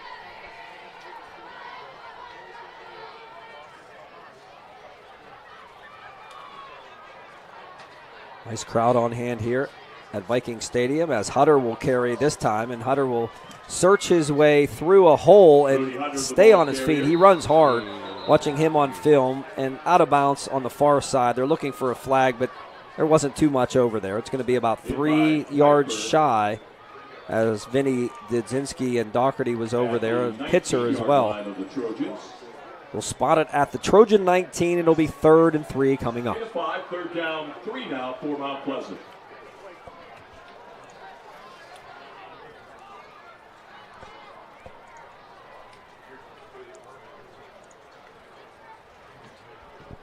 Coming up on 7 minutes to play here in the first half.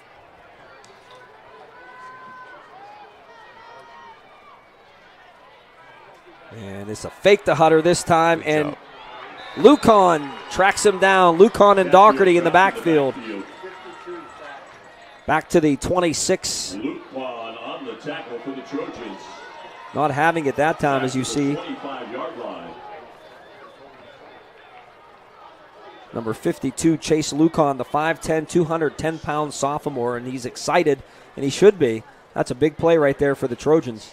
And it's going to be Garn again. 42-yarder. This time, yeah, from 42 from the right hash. Trying to have a night here, to say the least. This is a 42-yard attempt. Not much wind here to talk about. This one is blocked.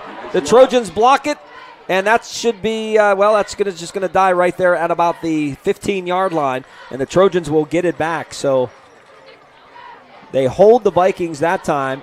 For the first time, Mount Pleasant does not score on a possession. And with 6:02 left, Trojans get the ball back, and we'll be back in 30 here on WSN.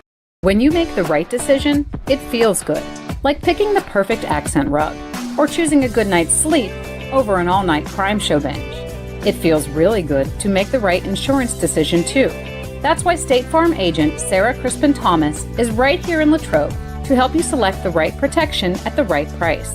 Sarah will make sure you understand your State Farm coverages so you'll know what to expect if the unexpected happens. When you want the real deal, like a good neighbor, State Farm is there. Donation to benefit childhood cancer research.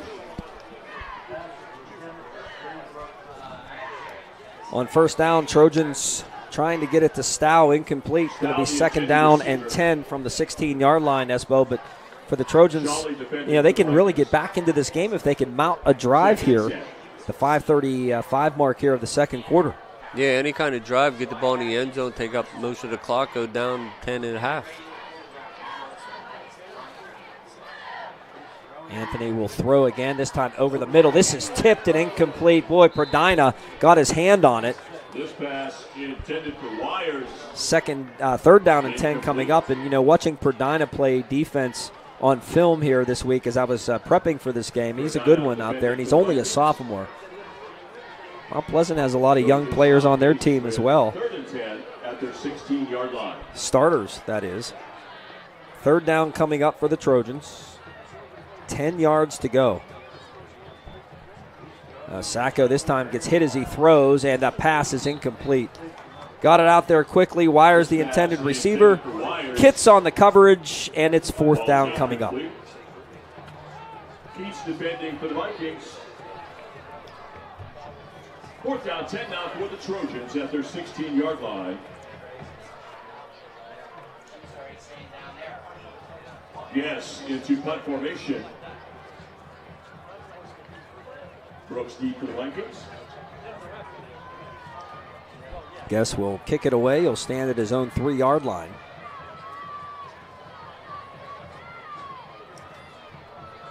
Snap. And the kick is blocked by Hutter. Hutter makes the block and the recovery for the Mount Pleasant touchdown. And the recovery in the end zone for the Vikings touchdown. So it's the Vikings on special teams this time. The Vikings with the Vikings score. It actually, when I look at the replay here, it might have been Perdina that blocked at 45, but Hutter was able to fall on it for the touchdown. Either way, it's a special teams play for the Vikings, and they are all over the Trojans right now.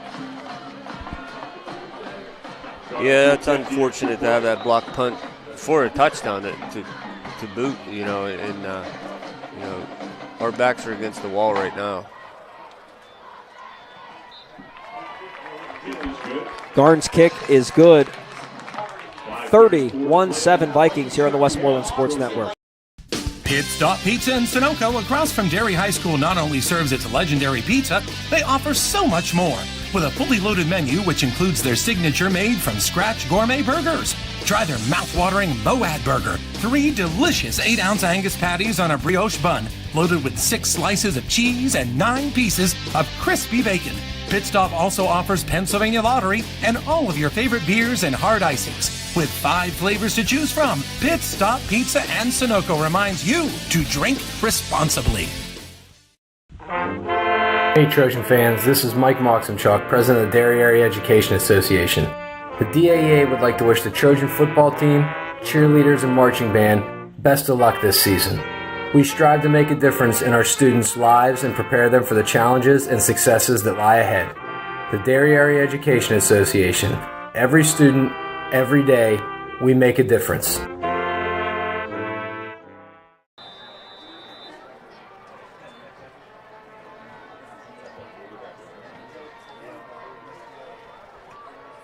It goes into the end zone for the touchback.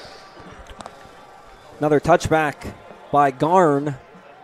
And at the 5:34 mark here of the second quarter, it is 31-7.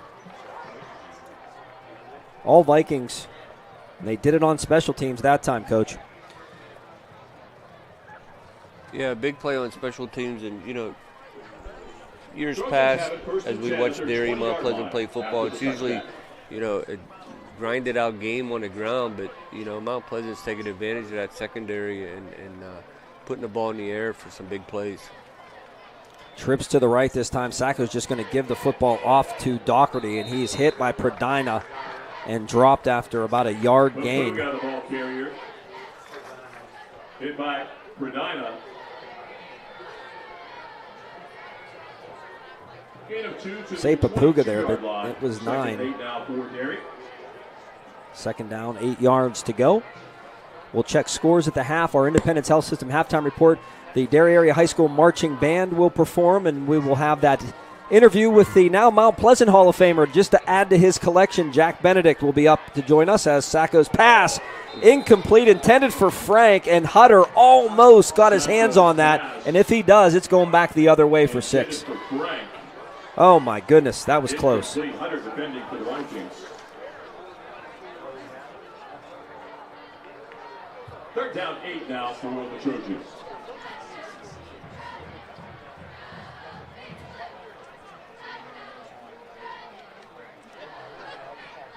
Now 8 yards to go.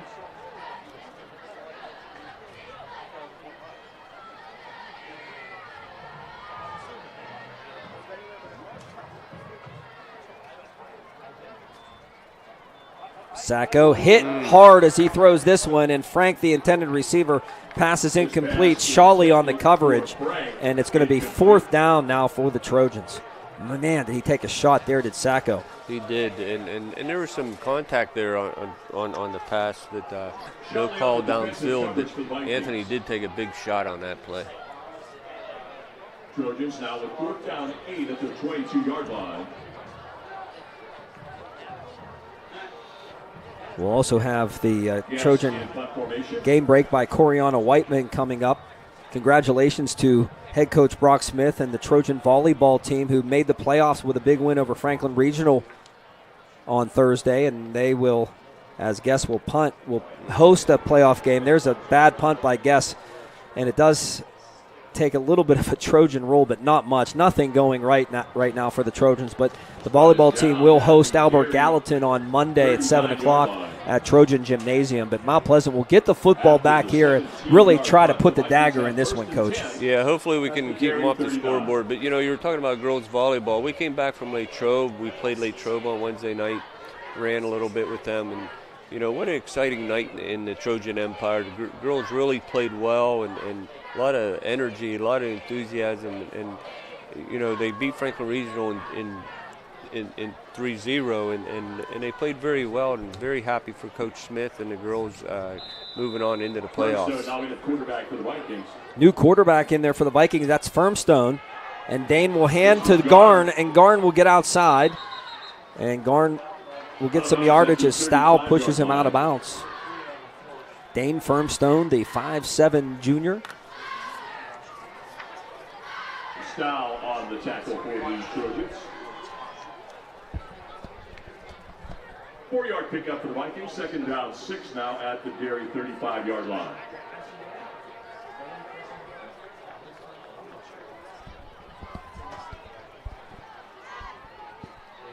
So Chatfield out of there, Firmstone in. He awaits the snap, and he is going to give left side, and running him out of bounds is Brady Brown, as the carry was Torkowitz. 44 for the Vikings. They're already inserting some different players here, Espo, late in the first half, leading this one 31-7. Last carry from Mount Pleasant. Yeah, I don't see. Is that Chatfield down there with the trainer down there? Doesn't look like him down here. I'm looking. No, it's not him. There's a timeout. Yeah, there's a timeout. Maybe we're just trying to work on some things. Yeah. Well, there's a timeout on the field, so we will step out as well for 60 seconds, and we'll be back on WSN right after these messages.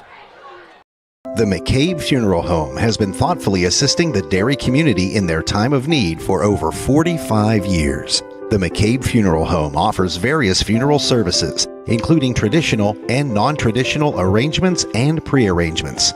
They also offer a military funeral honors ceremony, which consists of the folding and presentation of the United States flag to the veteran's family and the playing of taps. Please visit McCabeFuneralHomes.com. The McCabe Funeral Home, West 3rd Avenue in Derry. At M&M Trucking in Latrobe, your shipment is our top priority. M&M Trucking provides a fleet of trucks capable of moving one or many loads of freight, concentrating in steel, lumber, mulch, concrete, precast forms, and more. M&M Trucking hauls loads to both warehouse facilities and direct-to-construction job sites. Call 724-539-1044 or visit lmmtrucking.com. M&M Trucking, spanning 3 decades, keeping pace with today's transportation industry. Well, back to action. There's a fumble on the snap, and it's on the ground, and the Trojans come up with it. They get the football. Couldn't quite see who got it. They're going to give Jake Handel the recovery, but the snap was not handled cleanly. No pun intended there. And the Trojans will get the football back down 31-7, with the Vikings already doing some substitutions offensively. And Sacco awaits the snap. He's going to give to Wires, and Wires has to cut back inside, not there at all. And again, it's Torkowitz who makes the tackle for the Vikings, the 5'7" sophomore. On the tackle for the Vikings. No gain. Want to say hello to my son at home who always travels with me to these games, Hayden Flickinger, who has been under the weather all week long. Feel so bad for him because all he wants to do is something, right? Espo, you know that. And he's really been sick this week, and he's watching into these games, and he's also watching the Penguins tonight, of course. There's a penalty on that play, by the way, 10-yard penalty against the Trojans. But hello, Hayden. Yeah, hello, Hayden. Hope you feel better, buddy. Fake in the give this time to Doherty, and Doherty knifes his way for about 4, and with time a factor here in the second quarter, Brodak made the tackle. It's going to be, again, behind the chains for the Trojans. That has been a common theme the past 3 or 4 weeks, really, for the Trojans. I should say at least 3 weeks in this losing streak. This is the 4th.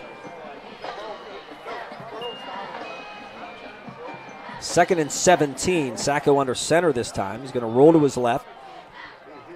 Pressure pass caught, and it's Doherty to the 29-yard line. Torkowitz takes him out of bounds. Boy, Sacco took a big hit that time by Logan Parson, but he bounces right back up. Tough kid, Anthony Sacco. Don't want to miss our halftime show. We have the Trojan Marching Band and then our interview live with Jack Benedict up here in the booth. I want to thank Matt Palumbo for our camera work tonight, and Espo for stepping in up here for Coach, who is watching his son Greg play.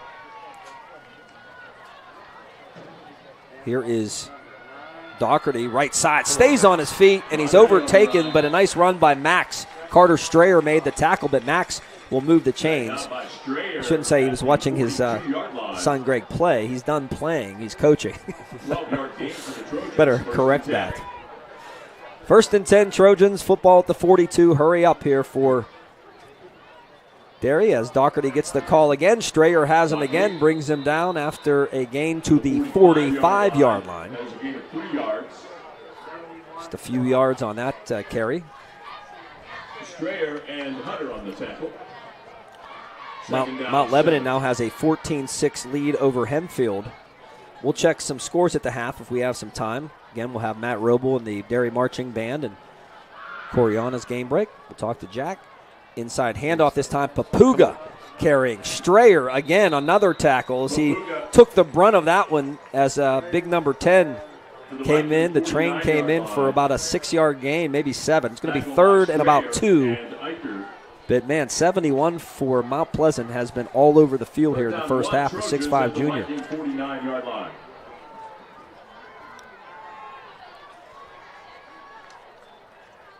Need a couple. Sacco's going to throw. He has a man wide open. It is caught. It is Papuga. And Kitts makes the tackle inside the 35. Papuga down to the 32-yard line. The Trojans still do have 1 timeout remaining. Good catch by Justin there. Good hands. Derry with 1st and 10. Quick handoff to Doherty. This time maybe for a yard, that is all.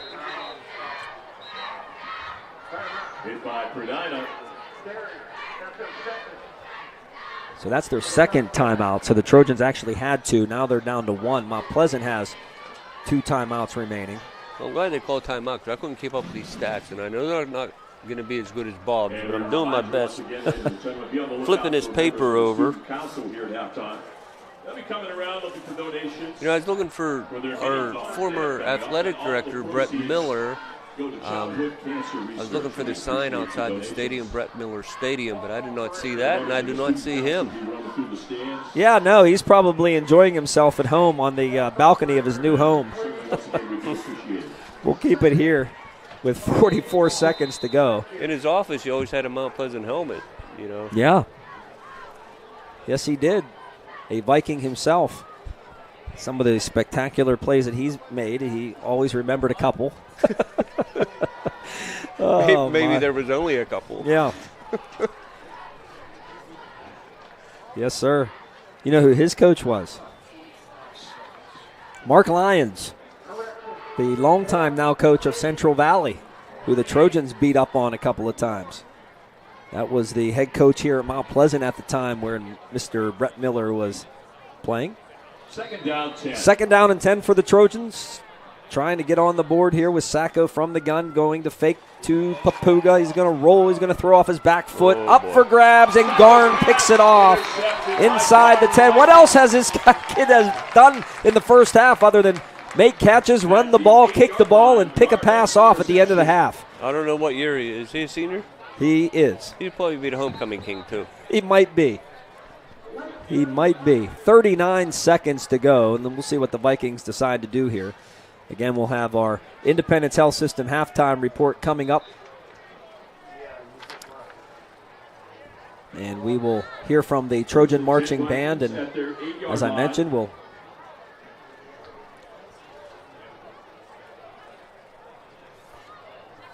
talk with Hall of Famer Jack Benedict, not only in the Mount Pleasant Hall of Fame, he's in the IUP Hall of Fame and the Pennsylvania Association of Broadcasting Hall of Fame. That's a lot of Hall of Fames.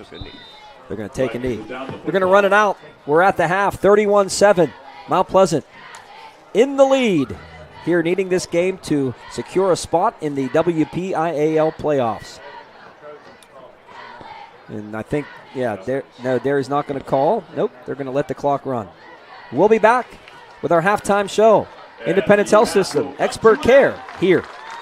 Alzheimer's disease, believe it or not, kills more people than breast cancer and prostate cancer combined.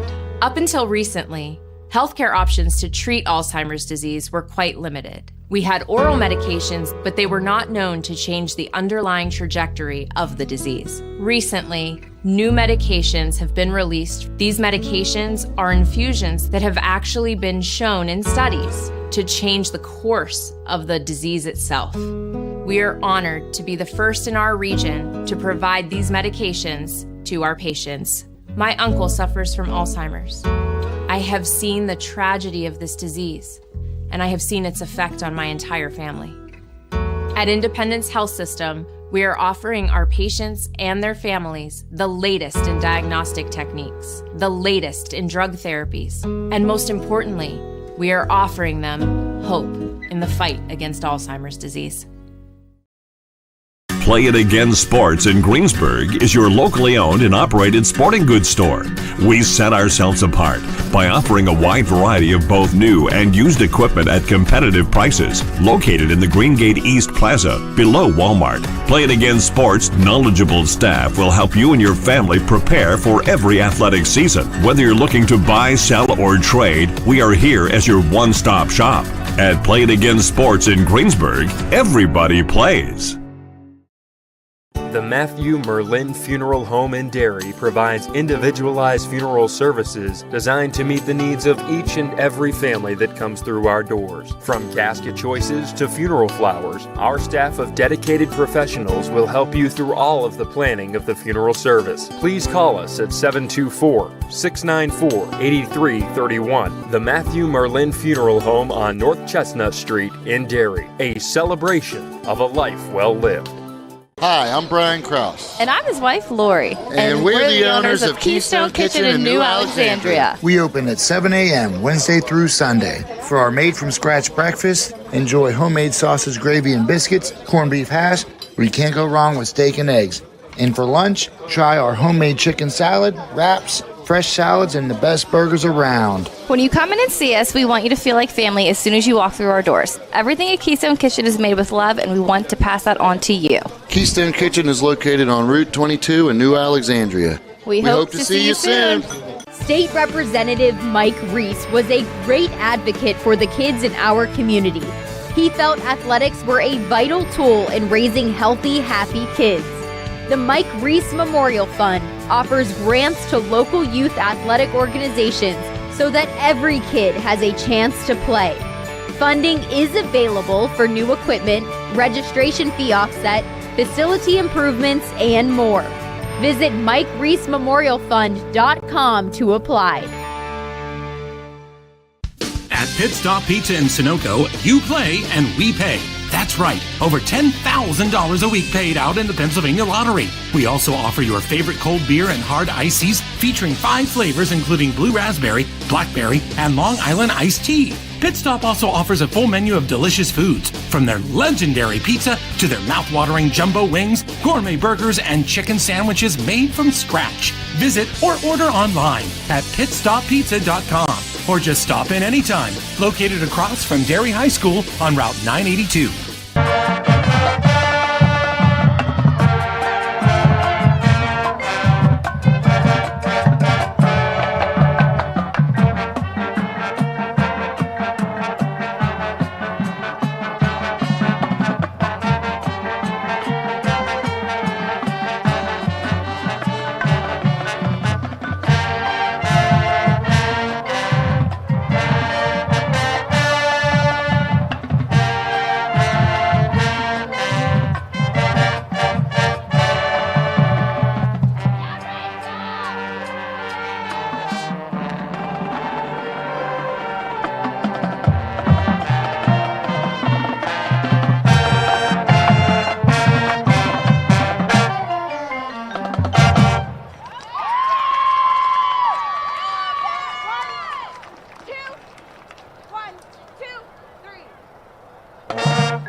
1, 2, 1, 2, 3.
Another outstanding job by the Trojan Marching Band.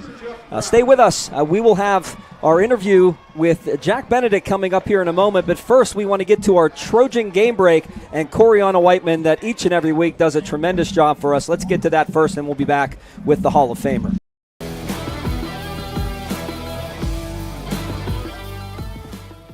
Hi, I'm Coriana Whiteman, bringing you this week's Trojan game break. On Tuesday, our girls varsity and junior varsity volleyball teams faced Franklin Regional. Our JV Trojans defeated the Panthers in 3 games, and our varsity girls celebrated their senior night by defeating Franklin Regional in 3 games. This win earned our girls a spot in the playoffs.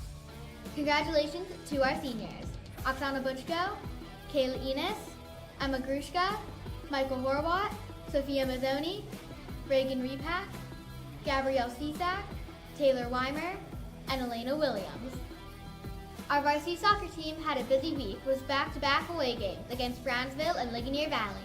The Rams defeated the Trojans 8-2 in a tough game, but our Trojans were able to defeat the Brownsville Falcons 2-0.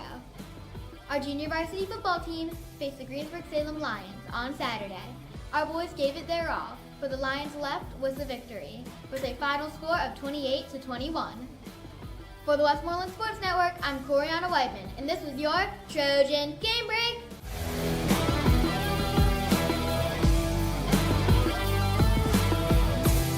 Please direct your attention to the 50-yard line as we present the homecoming court for the class of 2025. There he is, Hall of Famer Jack Benedict, and we're going to talk with him in a moment, but we want to.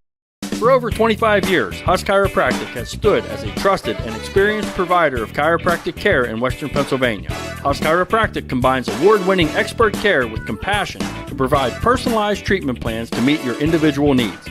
Don't be sidelined with pain. Allow Husk Chiropractic to help tackle your pain and get you back in the game. Contact us today by calling 724-879-4385. Trust the award-winning care at Husk Chiropractic. And remember, don't let pain adjust how you live. Live well adjusted. Barclays Dairy King has portions so big you may want to share them with a friend or share them with your brother. Hey, that's my strawberry milkshake. Maybe not. Barclays Dairy King has been serving up the tastiest ice cream to the dairy community for over 40 years. Stop in and try one of our delicious sundaes, our legendary banana split, or our soft serve ice cream in a cone littered with sprinkles. Okay, you can have some. Barclays Dairy King, West 4th Avenue in Derry. 5 minutes and 15 seconds to play in this homecoming game. Jenko gets the ball and gets it away. It's a high kick going all the way back and over the shoulder at the 30-yard line. Aquasi, they got him right away. He breaks 2 tackles and he comes up the sideline. And here he goes. Can he come across field? Can he get a block? He breaks another tackle. He keeps on going at the 50. He's at the 40. He's got blockers. He's got a convoy. He's at the 20. He's at the 10, the 5. He will score! What a run by Aquasi Owusu-Ansah. Unbelievable play. What a terrific play by that All-American, and he takes it all the way for the score. He did it again. Browning, what are you thinking about? I mean, boom, what a kick it was. It was an outstanding punt, but you're kicking it to the best returner maybe in the country for Division II football. And a quasi-over-the-shoulder catch.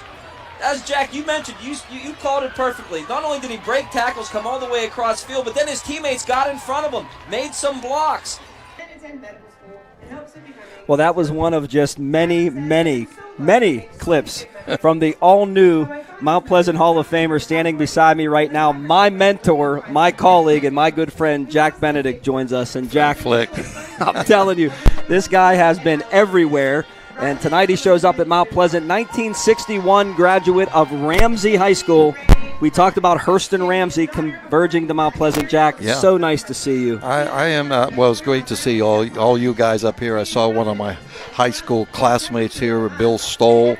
Haven't seen in 50, 60 years or whatever. You guys, there's Espo over here. Tom Esposito, my goodness, one of the fabulous. I'm between 2 great IUP baseball players here. 56 years of broadcasting IUP sports, 56th year for football this year, Jack. Over 600 football games, and I would guess closing in on 3,000, if not already, basketball games so far. Probably what you've done. But let's go back to the days here, and your high school days. And I know you've already talked to some people. They said that you used to dribble the ball like nobody else. And as I tell people, and I put in my book that I played point guard before it had a name, because that was 62 years ago, and. We had a bunch of guys, 4 or 5 of us, that came up together, and we all lettered as sophomores. For somehow or another, the seniors that year, this guy quit, this guy did this guy, I don't know, whatever. And so we all got a chance to play. And so we ended up, 16-6 our junior year, and then we were 21-1 our senior year, and was the first team to win a section for Ramsey in 20 years. Oh, wow. The previous 1941 team, so 61. So I just have memorable moments, and why a guy who averaged 4 points a game gets in a wall of honor, I have no idea. Well, it's not just that. It's all of the things. Jack, this isn't the first Hall of Fame you're in. You're in the IUP Hall of Fame, obviously. That's a shoo-in. And also in 2017, Jack was inducted into the Pennsylvania Association of Broadcaster Hall of Fame. That is the mecca of broadcasters, and eventually you'll be in the National Association of Broadcasters Hall of Fame, Jack, for what you have done and what you have accomplished. I mean, you're a legend. I know that the Trennies are watching right now, guaranteed, and she texts me all the time, man o' day, Flick, if something big happens at Derry. And for me to say that and to coin that phrase, I go back to what my mom says. She said, do you ask Jack permission to use his calls? Man o' day. Well, you know what? I got a comment about last week because Pat Doherty, he used it, and I didn't question him on it. I just kept on going. It kind of astounded me, but I don't know where it came up with. But it's a signature call, and it's just for special moments. And hopefully we have more of those, starting tomorrow with Seton Hill. Yeah, Seton Hill tomorrow. Yeah. And I had the opportunity to work 12 years beside Jack with IUP football, but it wasn't just that. It was everything. Jack taught me how to prepare for a game. You don't just pick up rosters. I'll never forget he said, you just don't pick up rosters and start to broadcast a game. You must prepare for a game. And I think that really resonated with me, and that's why each and every week I go from 7 days of preparation before we start. That's what you do for football day by day. You know, it was 2 weeks ago we had a home game at IUP, and they asked me to speak to the two young ladies who are doing the broadcast for the PSAC Digital. And I told them right up front, that's the first thing. I said, preparation, that's what you need to do first of all.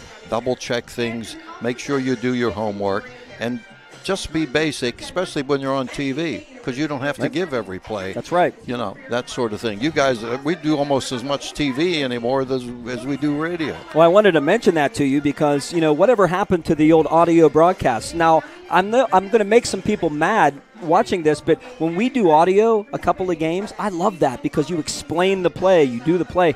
But now with TV, you don't have to say as much, and it's not as fun for us, right? You know, the Hall of Fame broadcaster, Ray Scott, who was from the Johnstown, Pittsburgh area and so on, when he did the Green Bay Packer games in the 1960s, TV, and I thought, what are you doing? He'd say, Star, Hornig, 5 yards, 3rd and 5. He'd give the tackle, but there was nothing in between. I thought, you're leaving things out. No, it was the way to do it, right. You know, for TV. Yeah, no, absolutely. You know, you worked at Connellsville. That's where you started, WCVI, I believe. Right. And then you headed to WDAD in Indiana. I worked with you at our house at 1160 WCCF. The little house on the prairie. But, I mean, just, you know, talk, and not just about that, but all the games that you've done and the trips you've had to take and the travels and the plane travels that we could stand here for probably 2 hours and talk about all of that, Jack, but you hardly ever missed a game, ever. No, not many. I missed a couple back in the early 90s. I know I missed a tie game with Towson at home. Mr. Hernia came along or something at that particular time.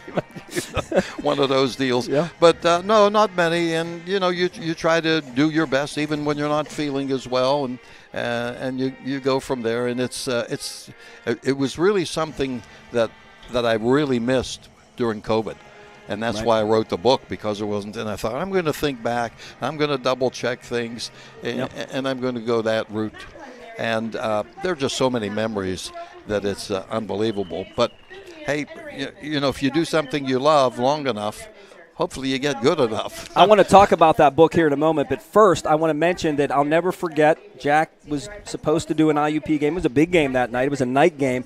And I'll just make a long story short. He got into an accident near his home, not too far away from the stadium, but it jolted him enough where the doctor said, I don't think you're going to be able to broadcast the game tonight, Jack. So I got summoned to take some stuff up, and Goose Goslin was his color commentator at that time. And Goose was just scared to death. He said, I don't know what I'm doing up here. What's going on? And I said, I'll step in for you. I won't be Jack, but I'll do the best I can. I came up to the press box.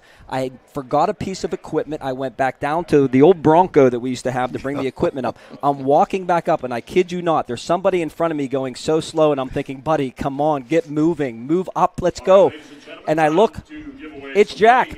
He makes it up literally 10 seconds before he sits down, comes on, and says, good evening, everybody, and welcome to Miller Stadium. I will never, ever forget that. Well, my wife told me, she said, you don't want to go. I said, take me up there. I said, drop me off. I'll call you after the game.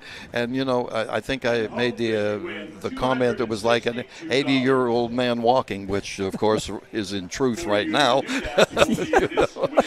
Everything comes to fruition, I guess. I don't know. But, yeah. But that's a memory. That was a classic. I know. Listen, I know that we're running short on time, but so many tie-ins. Think of Doug Adamirovich, Mount Pleasant kid. John Jaworski. Exactly. There's Dave Kiefer. Terry Throm, one of your favorite quarterbacks in my time. Yeah, saw him at the golf outing in June. Former Mount Pleasant head coach, now assistant Bo Ruffner. Yes, Bo, absolutely. IUP. Yeah. Go ahead. You got more? Well, no, I'm going to go to the Derry side. Mike Arone. He talked about that Monessen game I sent you last night. Kevin Jones' winning shot.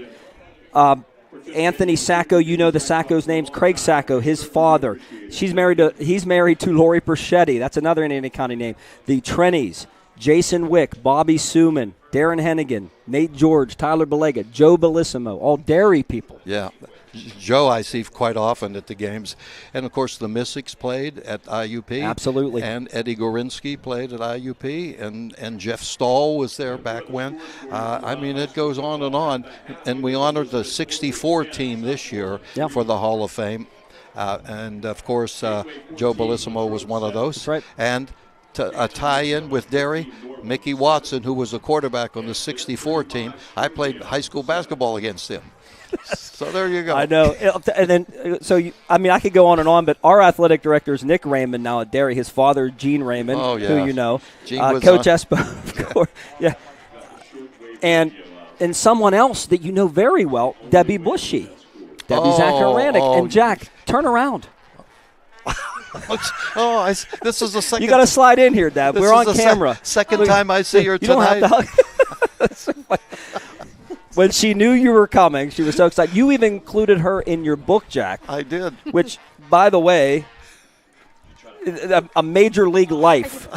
And Jack, he gave me a discount on that book, by the way, and I read it cover to cover. Just an excellent job. If you never saw that book, you have to read it. I mean, it's tremendous. I'll tell you what, this is one of the memorable nights in my life. Believe me, it is. And there have been many great nights, and to come back here where it all started and to see all of you and what's going on. And I'd love to have number 87 on our team next year for Mount Pleasant. Yeah, he's something, isn't he? I understand he has a relative that goes to IUP. Yeah. I'm always recruiting. He's not only happy because of his Hall of Fame tonight, he's also happy because the Dodgers won again last night. Yeah, but they're getting killed. They're getting killed tonight. So listen, every day's different. Yeah. Finally, I just wanted. I mean, we could go on and on. I just want to tell you, my brother Dan wanted to be here tonight, but his second child was born on Tuesday. Great. Lily. Great. And Kelly and Dan and family are doing great, and he just wanted to congratulate you tonight as well. We'll see him tomorrow. You'll see him tomorrow at up at IUP. They play Seton Hill. Yeah, great. Okay, well, good. It's funny. Jack's like, okay, the teams are back out on the field. He's done this before. It's time to end the interview. That's okay. Yeah, we can't miss the action, especially we're on TV too now, right? Yeah, we are. Espo, I don't know. I took everything from you there. You wanted to ask anything else or say anything? We're fine. We're good. Let me turn you up here. That's okay. All right, go ahead. Jack, I remember we go back to like 1988. Yeah. And our baseball team at IUP, I think we nicknamed you Eggs Benedict back then. You're the one who gave me the nickname Eggs. Oh, yeah. But, one of my many nicknames. We had 2 World Series appearances. You traveled with us. I did. One of the worst days on the baseball field for all of us was at Philly Textile when we lost both games on walk-off homers obviously in the 9th inning. But high school basketball as well, when you called a couple of our games when I was at Blairsville and the head coach at Homer Center, some exciting games. I'm just honored to be, standing beside you. And you were a big part of IUP baseball when I played there. And then when I started coaching, and John says that you're his mentor. You're a legend, and I get the privilege to work with a legend in the making over there. Oh yeah, well listen, you're all great people, and it's 1st and 10 at the 28. By the way, I could just give him the headset. He could call it the rest of the way. He can take my headset the rest of the game here. I wanted to mention that Beth said congratulations too, and believe me, my mom actually. I was deciding whether Pitt or IUP, and Jack told my mom, hey, if Flick comes to IUP, I'll never forget this. She said, if he comes to IUP, he gets to go home and get laundry done. Get his laundry done. Right. Yeah. So I came to IUP, and I'm glad I did because I met you and I met my wife. So that's good stuff. Say hello to everybody. Thanks, guys. Jack. It's always great. Thanks, absolutely Jack. Wonderful. Appreciate it. Miss you, man. Yeah. Hey. I'll see you. I'll hear you tomorrow. Okay, let's see if IUP and Seton Hill. See if we can win one. See if you can get one tomorrow. Okay, all thanks, right, guys. Take care. Thanks, Jack. Back to work, people. Yeah, back to work. Want to thank Matt Palumbo for the excellent camera work, and Jack Benedict, the Hall of Famer, and Espo, great job. We are back to action. Yes, we are here. The Trojans trailing 31-7. And the run will be to the left side up to the 28-yard line on 2nd down. And that is wires. So the Vikings, they had it going, Coach, and they continue to do so. Well, right now I have no idea what's going on in this game. My stat sheets are all over the place. That's okay. You know, it'd be all right. fun to talk to Jack longer. You can Google him and see the things that he has accomplished. 3rd and 10 coming up for the Trojans, and this is the run by Doherty. He's into the secondary, and Max will get all the way up to the 49-yard line, and that'll be a first down for the Trojans. So the fans come to life a bit. The Trojans pick up the first down, down 24, 10:31 left here in the third quarter. Move the chains. Homecoming, I didn't even hear. We'll have to get the king and queen. A lot going on here tonight, obviously. 1st and 10 Trojans. The Trojans move the chains. Flick, I think I'm giving up on these stats. That's all right. Bob will get to them. Sacco's pass is tipped at the line of scrimmage and almost caught by Wires. You had Wires and Papuga in the same area. And I believe that ball was also tipped at the line of scrimmage.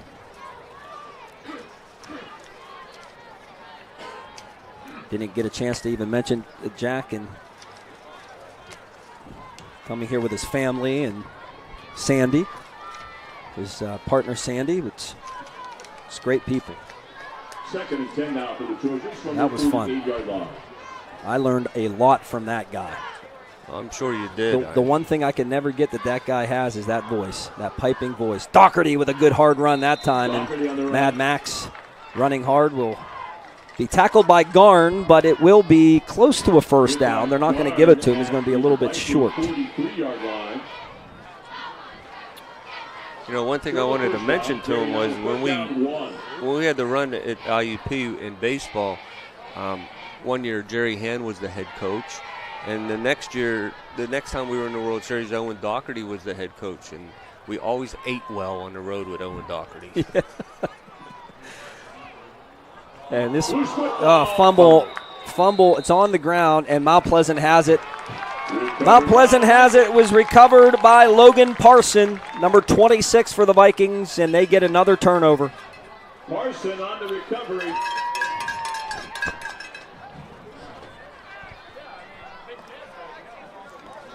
So the Trojans have an opportunity there to cut into the lead, but the Vikings get another turnover.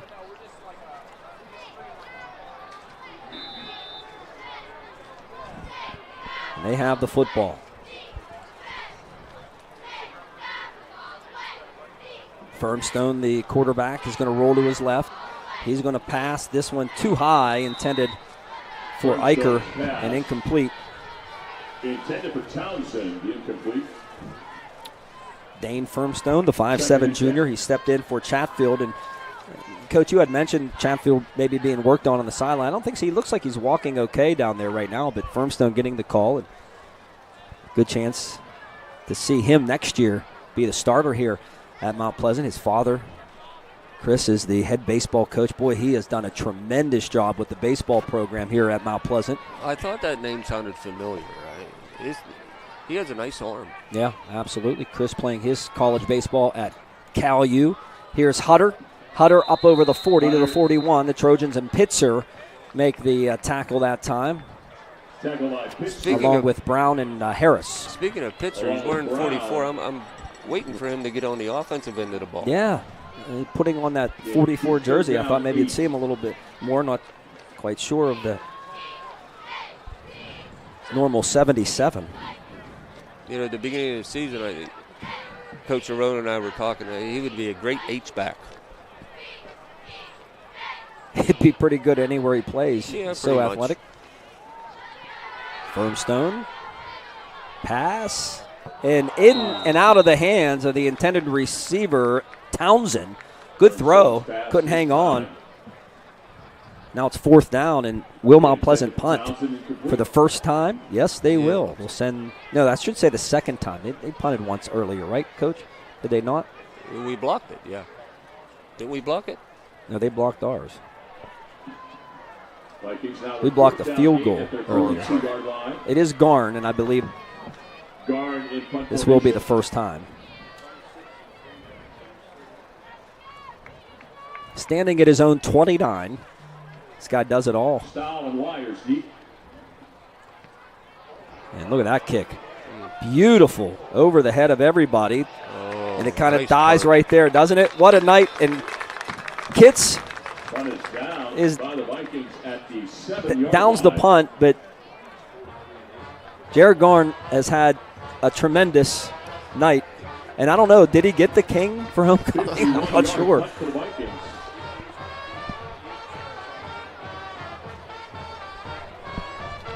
We had talked about in our pregame show, we'll say it again, we were reminded up here that he's also a very good soccer player. Well, it makes sense. Yeah, I mean, look, Kicked he's a doing, there he is 45-yard right field there. goal. Good shot at Matt Palumbo. And, of course, he had the play play of the week that just really, the social media just went crazy on that play he made among 3 defenders against York, getting the top number 2 as Sacco will take off on first down. And he's tripped up by guess who? It's 71, Carter Strayer, who made the first hit and knocked him off his pins. Second down and 8, but the number 2 play on Sports Center's top 10, and then you've been mossed. That was a heck of a catch. Yeah, and that was a big catch, too, because the Vikings won that one by 3. Was that the game-winning touchdown? There's a big run and a big hole, and Doherty's on the loose. Mad Max up over the 20 to the 25. You're putting me on the spot there. I know it was a big one in that game. I don't know if it was the touchdown winning catch. They won by 3 against the Cougars, and then the 7-point win against the Golden Lions. It was really a 14-point lead until the last play of the game. Greensburg-Salem scored a touchdown, so it wasn't as close, as the score indicated, but it was a good football game. So after the Doherty run, 1st and 10 for the Trojans from the 24. And Sacco will load up and throw. Good coverage down there, could be picked, incomplete. Shawley on the coverage. 7-17 mark. You talk about hospitality up here. Every time we come to Mount Pleasant, we get treated like kings. Well, I tell you, that was good sausage, good potatoes. Well, the food too, but just in general. This is a nice stadium. Yeah. I mean, not a bad seat in the house. We'll get to some scores here in a couple of moments. This quarter's at a standstill here, 7-17. And a 2nd and 10 for the Trojans. The football at their 24. Max gets the call again, breaks that initial tackle. And boy, only being a sophomore, he has a bright future running the football because he runs hard. After contact, he and Papuga both have been great all year. I was just going to say that. Max has some nice runs tonight. And, just not the inside handoff, that trap play that they run. Max is a competitor. He's running hard, and when he gets in, he got in the open field a couple times tonight, and he's a little bit shifty too. 3rd down for the Trojans, and there is another run, and there goes Max into the clear at the 50, the 40, and out of bounds, and he stays on his feet, doesn't go down, but he goes out of bounds all the way to the Mount Pleasant 35-yard line. That'll give the Trojans and the band down there something to cheer about, fans.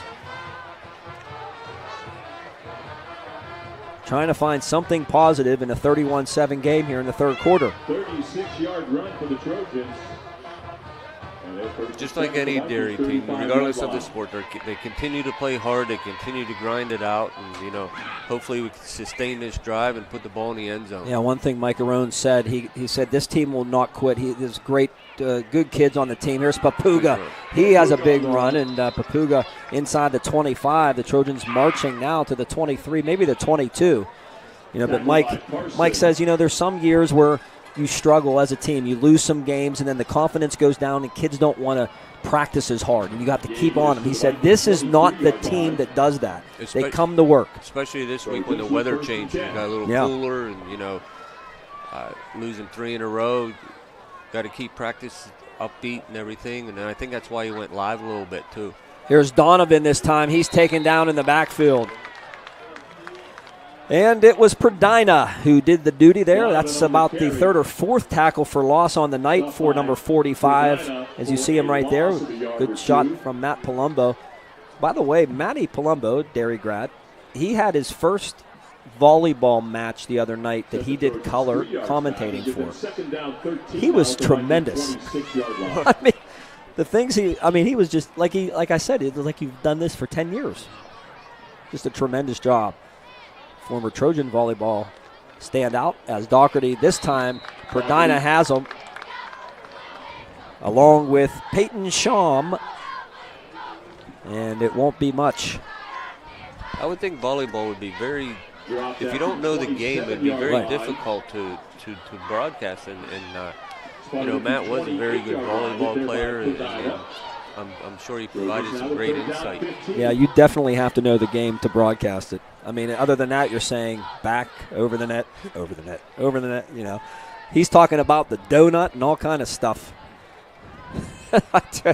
Coach Spence, prodigy. Back pass and incomplete. That time rolling to the right. Tried to go back to the left to find Wires. And the freshman could not get there. And the coverage down there by Kitts. Now fourth down for the Trojans. Let's see if they'll give Guess a chance maybe. I know Coach Arone talked about it last week against Greensburg-Salem, giving him a possible shot. But instead they're going to go for it here on 4th and 15. Before home games, when I worked the home games, he's always out there early kicking, and he has a nice leg from 40 to 45 yards. Yep. Sacco rolling, throwing, and incomplete as Frank turned around, but he was blanketed by Shawley, and the Vikings will take over. So a nice drive for the Trojans, but again, ending in no points. And that's kind of been the theme these last few weeks for Derry, not being able to finish drives and giving up a lot of big plays. It goes back to what Coach Arone says, just one more snap. And had a nice drive down to the 27, 28-yard line, and didn't do much with the football after that. I want to say hello to Mario Sacco watching in. He told me not to sell myself short talking about Jack. There's not too many like Jack Benedict, believe me. I don't have those pipes, but thanks, Mario, and thanks for watching again tonight. Here's Garn, who's had a big night, and he turns the corner, gets a block, and he's hit hard out of bounds at the 40, but again, positive yardage as Klim and Harris drop number 87 in red, who's going to sleep well tonight. There are a couple people that I talk to that always tune in. Judge Hammers and her father watch religiously, and they're big fans of yours, and like to say hello to them. My cousin Joey out in Westchester is tuned in tonight. Yeah. He's always tuned in to you. I remember when she was Kelly Tua Hammers. I remember back in the day. That's how old I am. As the run that time off the left side by Torkovich. But yeah, Kelly was always very nice. She was older, a couple of years older than me, but I'm not saying she's old.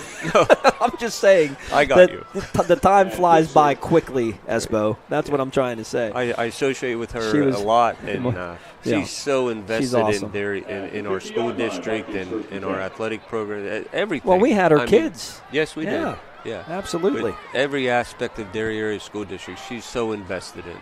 Yep. That's what we need, and that's what she provides. No question about that. As Firmstone will give this time to Pregame, and Brown and Barkley team up to make the stop. Brady Brown has to feel good for him to get back in, into it, and being back tonight. I mean, it's a risk that you take too, Espo, because you have a couple of games left. Coming into tonight, Derry was not mathematically eliminated from playoff contention, but by all intents and purposes, it was going to be really hard. Brady has wrestling season. That's a big part of his, but he wants to play football because that's the type of kid he is. As Pregame will move to the right of the quarterback, the junior Dane Firmstone. Dane's going to throw. He's under pressure. His pass is going to be complete. And it's going to be a first down, and it's Kitts Pitch and catch, just like the baseball field, down to the 35-yard line. Call it the 36. You know, that was a nice run after catch, and you see that in college ball, and especially in the NFL. He did a nice job of catching and coming back to the middle. Yeah, they'll spot it at the 37. Wires on the last tackle for the Trojans. Trojans need to make a stop, or the running clock will happen again this week.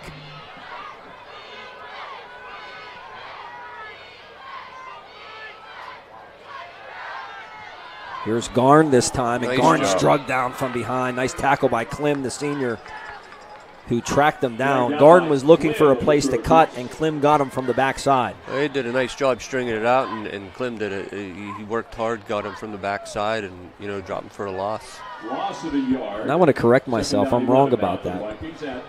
Be a 35-point game.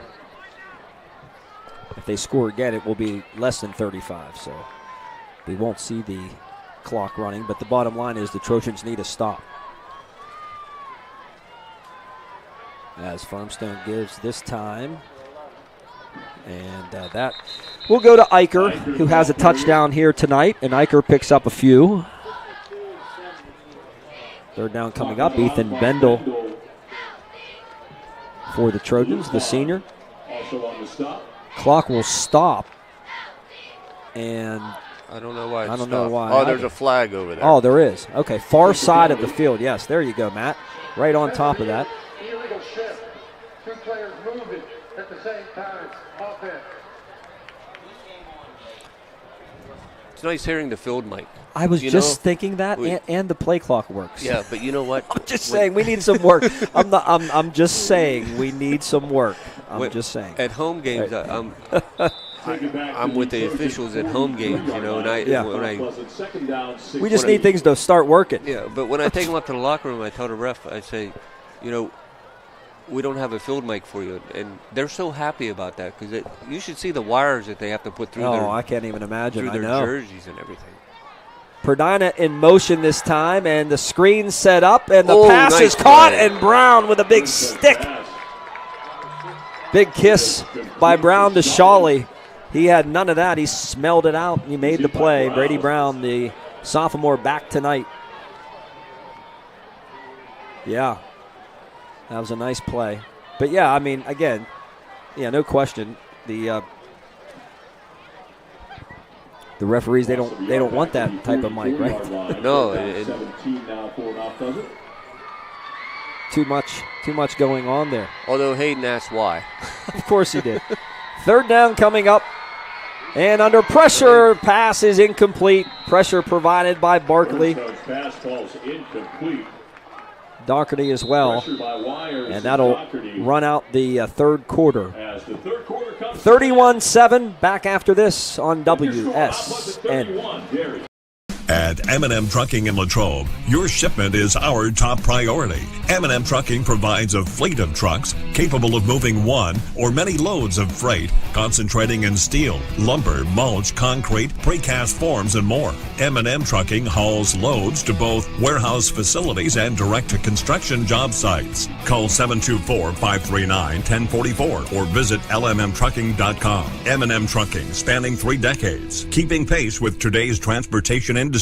Innate Fitness in Latrobe wants to help change your game. Innate uses a unique training experience utilizing professional creativity that will challenge each and every one of your fitness levels. Innate Fitness has several affordable programs to fit your budget. Join Innate today and take advantage of their strength, conditioning, weight loss, and flexibility programs. Let them put a plan together for you with a free evaluation. Also be sure to check out Innate's athletic training, baseball, and softball services. Online at InnateFitnessLatrobe.com or stop on in and see our beautiful facility located on Main Drive in Latrobe.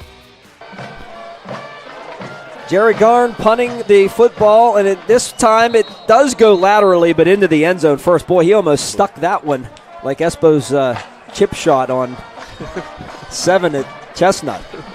Oh, my goodness. That wasn't in by much. Oh, pitch shot, I should say. Chip shot. Well, that's a great punt. Look at that. Just barely go into the end zone. So he's a heck of an athlete. One thing coaching over here in the WIPU, you lose sight of what your opponents have coming back, and I just hope this kid wrestles and he doesn't play basketball. Hey, it's getting to that close to that time of the season where Coach Espo leaves the mic and the camera and everything else he does for us, and he goes on to the hardwood for the Trojans, looking for a big season. Here's a pass to Frank, and he's tackled immediately by Shawley. All over that play. Shawley, who had an interception last week in the game against Southmoreland, has had a good night on the defensive end tonight. I want to say hello to Sean Horwath, the Derry area Hall of Famer now, and congratulations to him. He was looking quite dapper the other night in accepting that award. And also want to say hello to our assistant superintendent. We mentioned Greg Forensic, Casey Long, listening in, watching tonight for this one. Probably all the way up there in the Johnstown-ish area. Don't want to give away where the great Case lives, right? You could just say Portage. There's a Portage in every state, Portage, I think. know. Okay, yeah, that's true. All right. Everywhere you Speaking travel, of Hall of Famers, there's another Hall of Famer. Hall of Famer on the baseball side of things at UPJ. I just had the privilege to play against him a little bit. Here we go with the Trojans and the football, and the handoff goes to Doherty, another big hole, and Max exploits that and gets about 9. And Max, I know you quit keeping stats because it got a little bit too crazy, but Doherty has to be up around 100 yards, albeit a 31-7 game. They were just all over the place at halftime. They were on the floor and everything, and we started late, and I missed a couple plays, so he's having a great night. Well, Casey also said you don't have a chip shot. Oh, goodness. All right. Sacco out of the backfield, pass is caught. It's Wires, and Wires is taken down. And he lost the ball, but it's out of bounds. And guess who that was making the tackle? You can mention that was Garden. Yes. He is hit by Garden of the Vikings. 87's been all over the field tonight. Let's look at some scores. I keep mentioning that. Woodland Hills leads Franklin Regional. This is a big game in 5A. 14-10, Woodland Hills leading. Mount Lebanon leads Hempfield. Hempfield needing to win this game to get to the postseason for the first time in a long time. They trail 21-6 after 3 periods of play. Jeanette all over Springdale 42-0. Greensburg-Salem 17-0 over the Yonk Cougars at the half. You're looking for a fourth team possibly to get to the playoffs. Mount Pleasant has a golden opportunity here tonight, and they look like they're well on their way. Here's a pass from Sacco, and it's intercepted. And it is Kitts who goes up and makes the play, and I believe that's number 2 on the night for him, for number 9. Yep. Yes. As Sacco's pump fake did not work, and it's hard to work when you're down 24 points. He put it up there for grabs. Wires couldn't make the play. And the Vikings have it back with 9:30 left to go. 21-14, Gateway leading Latrobe in the third quarter. Penn Trafford leads Armstrong 35-7 at the end of 3. Now Greensburg-Salem leads Yawk 23-0. By the way, the Trojans will head to Cougar Mountain to finish out the campaign next week, and we'll have that game for you. Trojans will look for their first conference win. Substitution foul going to be called against Mount Pleasant. But the Vikings came here tonight, hit some big plays early. Trojans did answer that first big play with a big play of their own. Trickery, but... There was a flurry of scoring early. I mean, it was back and forth there for the first 3 or 4 possessions. And, even though Derry only scored 1 out of the first 4 possessions, there were 4 touchdowns on the first 4 possessions of the football game. Yeah. That's a final now. Jeanette 42, Springdale nothing. Want to thank Shirley Flickinger for all the great work she does. And happy birthday, Mom. It's early. It's tomorrow. But just in case, I just want to make sure I put that out there. Happy birthday, Shirley. Best mom in the world. I thought I was going to get the text with you tonight with the scores, but that didn't work out too well. No, it didn't, but that's okay. Maddie's got that. Here's Eicher with a big run. And Eicher down inside the Trojan 40-yard line. The senior at 6 foot. Had a touchdown earlier tonight. But, yeah, happy birthday to Mom. And congratulations to my brother Dan. I'm saying this they really haven't said too much, and I hope I'm not giving it up, but my brother and my sister-in-law, Kelly gave birth to their second child on Tuesday morning, Lily Pamela Flickinger. So congratulations. She is just absolutely beautiful. Dan did keep that under wraps a little did. bit. He sent the weekly email, game assignments, and one sentence, Kelly's expecting in 3 days, and here's where you're going. Hutter on the carry, by the way, getting back to the game. But yeah, he was trying to do work. This is what a great thing, that to happen. But you need help with all of that stuff. But I always tell him, I said, you need to hire like 3 other U's, so to speak, for this network, just in case, He said, I don't know if we're going to have 3. But you're going I'm just kidding. But congratulations to them. And Landon has a little sister now, and Kelly did awesome and good stuff. Now Dan's going to try to inherit Kelly to come back and do some more work for him maybe. Here's a flag down. Delay game. Yep. Play clock ran out. We'll have IUP and Seton Hill on the network tomorrow. We heard Jack talk about that. And that's the thing, too, Tom. We talk about audio and video broadcasts. Back in the day, you were lucky to get a game on the radio for a broadcast. And it was big. I remember when he used to do our basketball games. Right. And, you'd look up in that little perch in the Homer Dome that you used to broadcast from. Yeah, it was like a right. tree stand. It was. Here's the handoff Firmstone to Garn, and I'm kind of surprised Garn's still in there. But back then, it was a big thing to have your games, broadcasted just on the radio, and now it's just every week with what Dan does. It's outstanding, and how many games does he have to prepare for every single week? Well, COVID happened, and that changed everything. That changed because we did video with some games, and now everybody there. Even when we do an audio broadcast, they say, "Where was the video?" We were all planning on what, and it just you can't please everybody all the time. But here's a handoff inside, ball on the ground, and let's see. I think the Trojans might have got on it. Yes, they did, and that's Klim. So the senior recovers the fumble, Clemmy, and the Trojans get it back as Eicher coughed it up, and the Trojans will have the football back with 6:49. You see it on our score board there. A 1st and 10 coming up.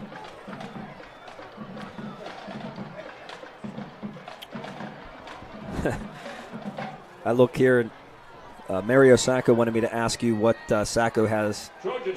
Who's the best jumper? Well, it depends on how many credit cards I have in my pocket because neither one had any hops. Of course, Espo was a coach at Homer Center for quite a few good years as Doherty carries the football to the 45. I'm sure Mario, he probably has 4 screens up on his TV. Oh, he does. I guarantee. Well, at least 3. I've seen the 3. I haven't seen 4 yet, but I'm sure. Also on the stop at the 46. He does the same thing we're doing here, so pretty much, right? All right. 2nd down, 3. We'll have our Ameriserve postgame show coming up following this one. 2nd and 3, and here is Anthony Sacco again loading up and throwing down the field, and good coverage again on Frank. And you try when you're down this much. You try to go long, you try to put a ball up to make your guy go up and make a play, but nobody's fooled at this time. No. I want to see Pitzer play offense. 3rd down, 3 now for the Trojans.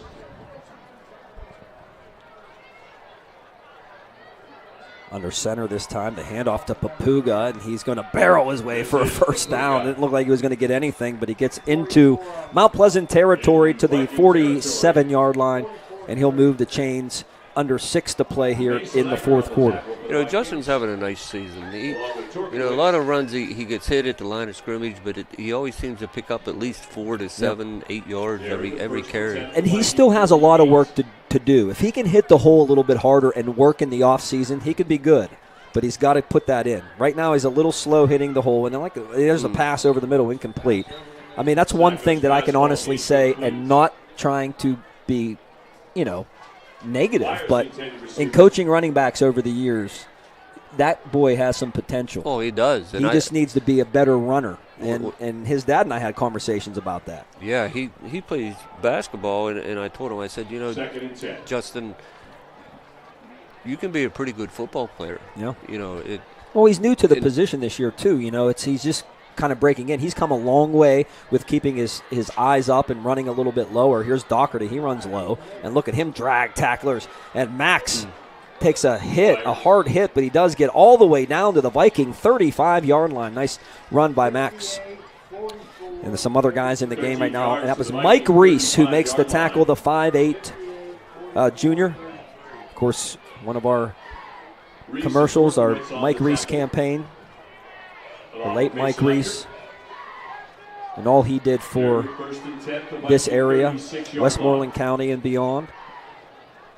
Sacco will await the snap here, and he'll go back and he'll throw, and it's caught. Nice throw there. He threaded the needle to Wires. And again, some of these guys are getting some experience tonight too. Look at Wires, his first touchdown catch in his high school football career tonight. To the Vikings 17-yard line. Being only a freshman, he's done a nice job this year. Oh, no question. And he's very athletic. He's going to grow and be a good player. And same with Sacco, being just a sophomore and getting better every week. Inside handoff. It's Papuga this time, and he drives the legs and gets inside the 15 to the 13-yard line.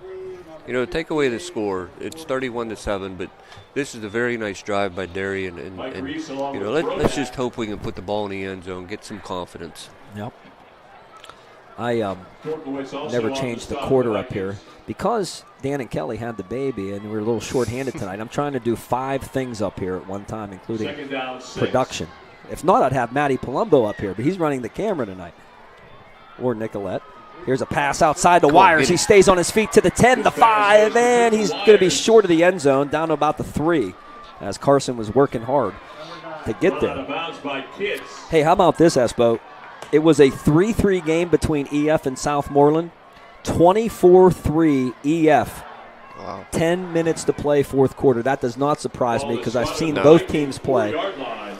And, of course, the freshman sensation there for Southmoreland is going to be great, but EF just had the package. Boy, they were just really good. They are very good, and wonder what they're doing defensively. To defend the pass against Southmoreland. Well, you can watch it on our archive when you get home, because we have that game for you from EF. So the Trojans have a chance to score here. Goal to go from the 4, and the. Sacco will take the snap, and he'll fake, and he'll throw, and it's caught for the touchdown, and it's Pitzer. That's why they've made it 44. Pitzer lining up as a tight end that time, and Dylan makes the catch, and I think it's his first high school football touchdown. That was a great call by Coach Ox. Yep. Dylan Pitzer on the board. Pickle, they call him.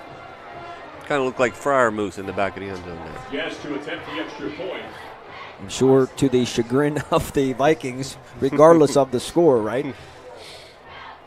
31-13, Guess will make it 15 of 15 on the season for Gabe Guess. 3:39 to play fourth quarter. Late fourth quarter, Trojans on the board. It's 31-14 here on the Westmoreland Sports Network. Pit Stop Pizza in Sunoco across from Derry High School not only serves its legendary pizza, they offer so much more. With a fully loaded menu which includes their signature made-from-scratch gourmet burgers. Try their mouth-watering Moad Burger. 3 delicious 8-ounce Angus patties on a brioche bun, loaded with 6 slices of cheese and 9 pieces of crispy bacon. Pit Stop also offers Pennsylvania Lottery and all of your favorite beers and hard icings. With 5 flavors to choose from, Pit Stop Pizza and Sunoco reminds you to drink responsibly. Hey Trojan fans, this is Mike Moxenchuk, president of the Derry Area Education Association. The DAEA would like to wish the Trojan football team, cheerleaders, and marching band best of luck this season. We strive to make a difference in our students' lives and prepare them for the challenges and successes that lie ahead. The Derry Area Education Association. Every student, every day, we make a difference.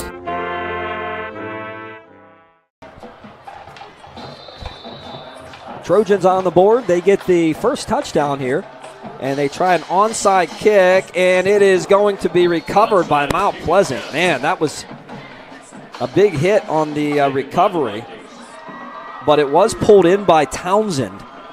And he got hit hard, but he hung on to the football.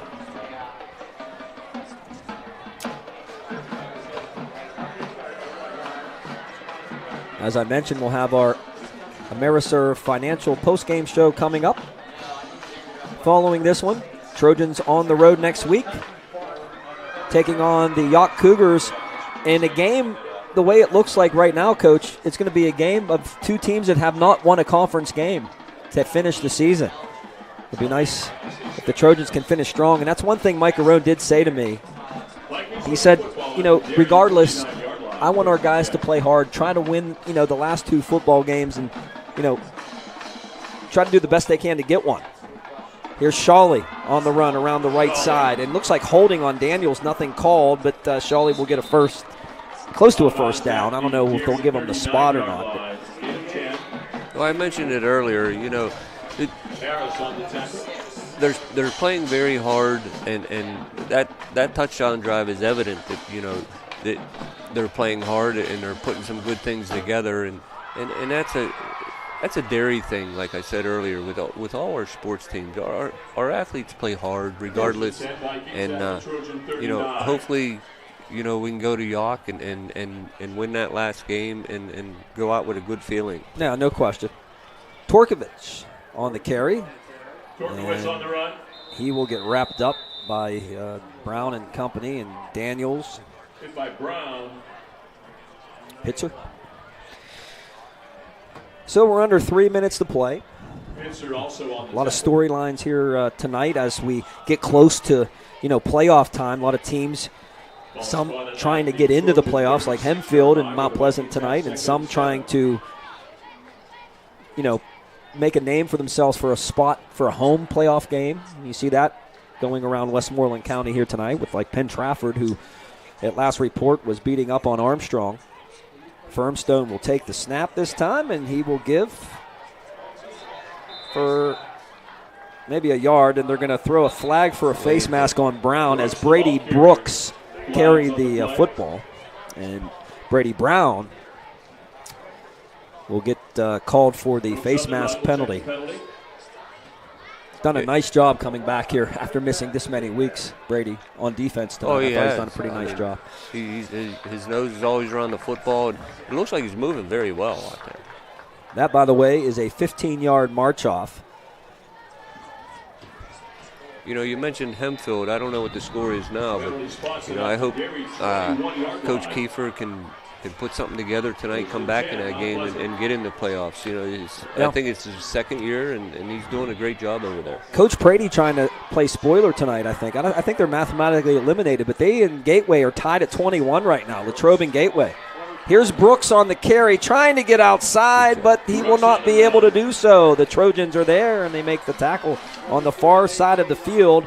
That was 22, I believe, Terrence Martin, the freshman.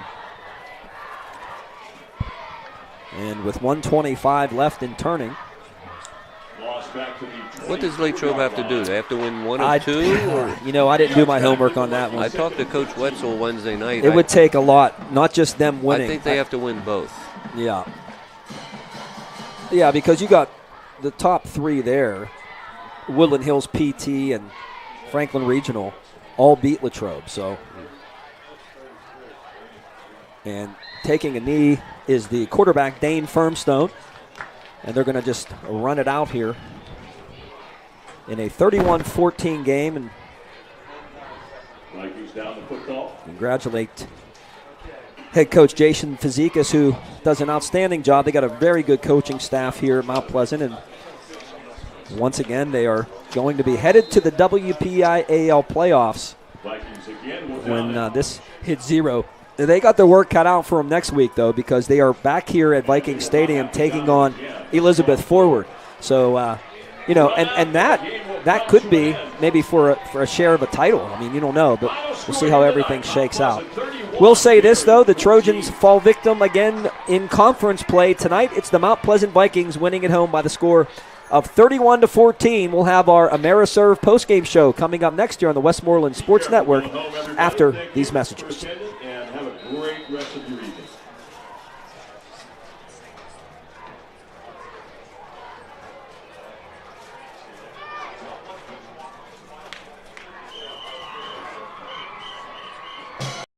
Welcome to the Cooperstown Event Center in Latrobe. The Cooperstown Event Center has seating for up to 300 guests, making it a perfect fit for wedding receptions, team banquets, parties, and wedding and baby showers. To book your special event, call 724-539-3383 or visit CooperstownEventCenter.com. The Cooperstown Event Center, Thomas Street in Latrobe. For all of your life events, go Trojans from the Coop.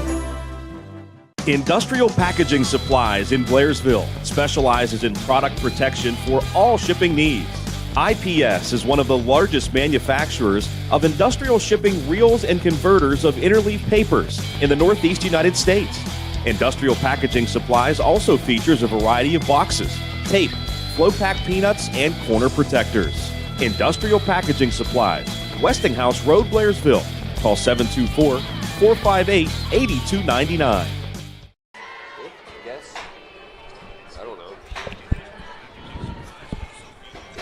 Back at Viking Stadium on a night where the Trojans lose it by the final score of 31-14. The Vikings are in the postseason. The Trojans' postseason hopes fall short tonight, but they will have another one next week, Coach, at York on Cougar Mountain. And a meaningful game because, like you mentioned, and, as a coach, we've both done it. We both understand it.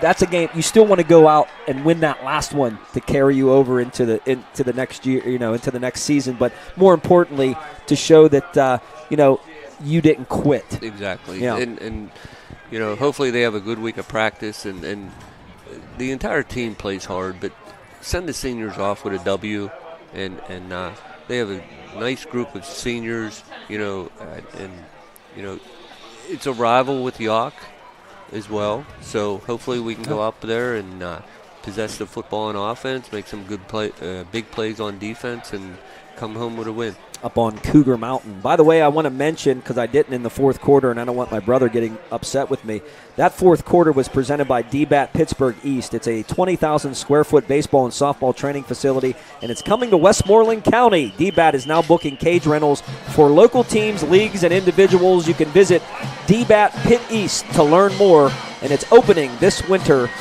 in Export. It's also time now to name our Pit Stop Pizza and Sunoco Player of the Game. Pit Stop located across from Derry High School. The winner will get a large pizza and also a car wash courtesy of Pit Stop. And I'm going to go, speaking of Pitzer. Dylan Pitzer with a touchdown tonight and several tackles on the defensive side of the ball. Plus, he was playing against his former teammates, and nothing happened. Everything was cool, calm, and collected here tonight at Mount Pleasant. Two very storied schools and programs that like to get after it when they play. We didn't see any of that crazy stuff here tonight between the two schools, and Dylan gets our nod for player of the game. Yeah, and that's a nice thing to see between the two schools, with the situation that it is. Both teams played clean. There were no cheap shots. And in fact, I think there were only maybe, 3 or 4 flags thrown. Nothing, no cheap shots and this and that. And very impressed with Mount Pleasant. I think they exploited Derry's weakness on defense early, and that was, putting the ball in the air. I think they saw that on film and everything, and seeing, after the first couple plays that they could put the ball in the air and hurt Derry, deep downfield. And, we just fell behind quickly early. Yep. Yeah, that's the story. Tom, thanks. I appreciate it. Had a good night. Wish it was a better game, but, better times fun. ahead. It was a great night. really enjoyed halftime with Eggs up here. You know, the stories, even when we were off the air. You know, what a legend, what a great guy, and. I had so many things to talk to him about. There's only so much time to do it. But if you ever have a chance and you really don't know who, before tonight, who Jack Benedict is or was, I mean, literally, the guy just has done amazing things, and it was really cool. That was cool. It was very cool. You know, and I know it choked him up a little bit too, because these are all the people, you know, that he's been around throughout his lifetime, and that was just good stuff. Ramsey class of 1961. And a 2024 inductee into the Mount Pleasant Hall of Fame here tonight, or Hall of Fame wall, whatever they call it here. But congratulations to Eggs Benedict, Jack. Tonight's post-game show presented by Ameriserve Financial on South Chestnut Street in Derry. Ameriserve, banking for life. One more week left in Trojan land for high school football. We will have it for you from Cougar Mountain. It will be a video broadcast from the mountain. Next week at 6:20, we'll be on the air with the Trojans pregame presented by Innate Fitness. So for Espo and Matt Palumbo, who did a tremendous job on the camera tonight as usual, I'm John Flickinger. Have a great weekend, everybody. Once again, we are live at Mount Pleasant Viking Stadium, and our final score tonight, Vikings 31, Trojans 14. Congratulations to Coach Fazekas and company as they head to the WPIAL playoffs. You've been watching it right here on the Westmoreland Sports Network. Talk to you next week, everybody.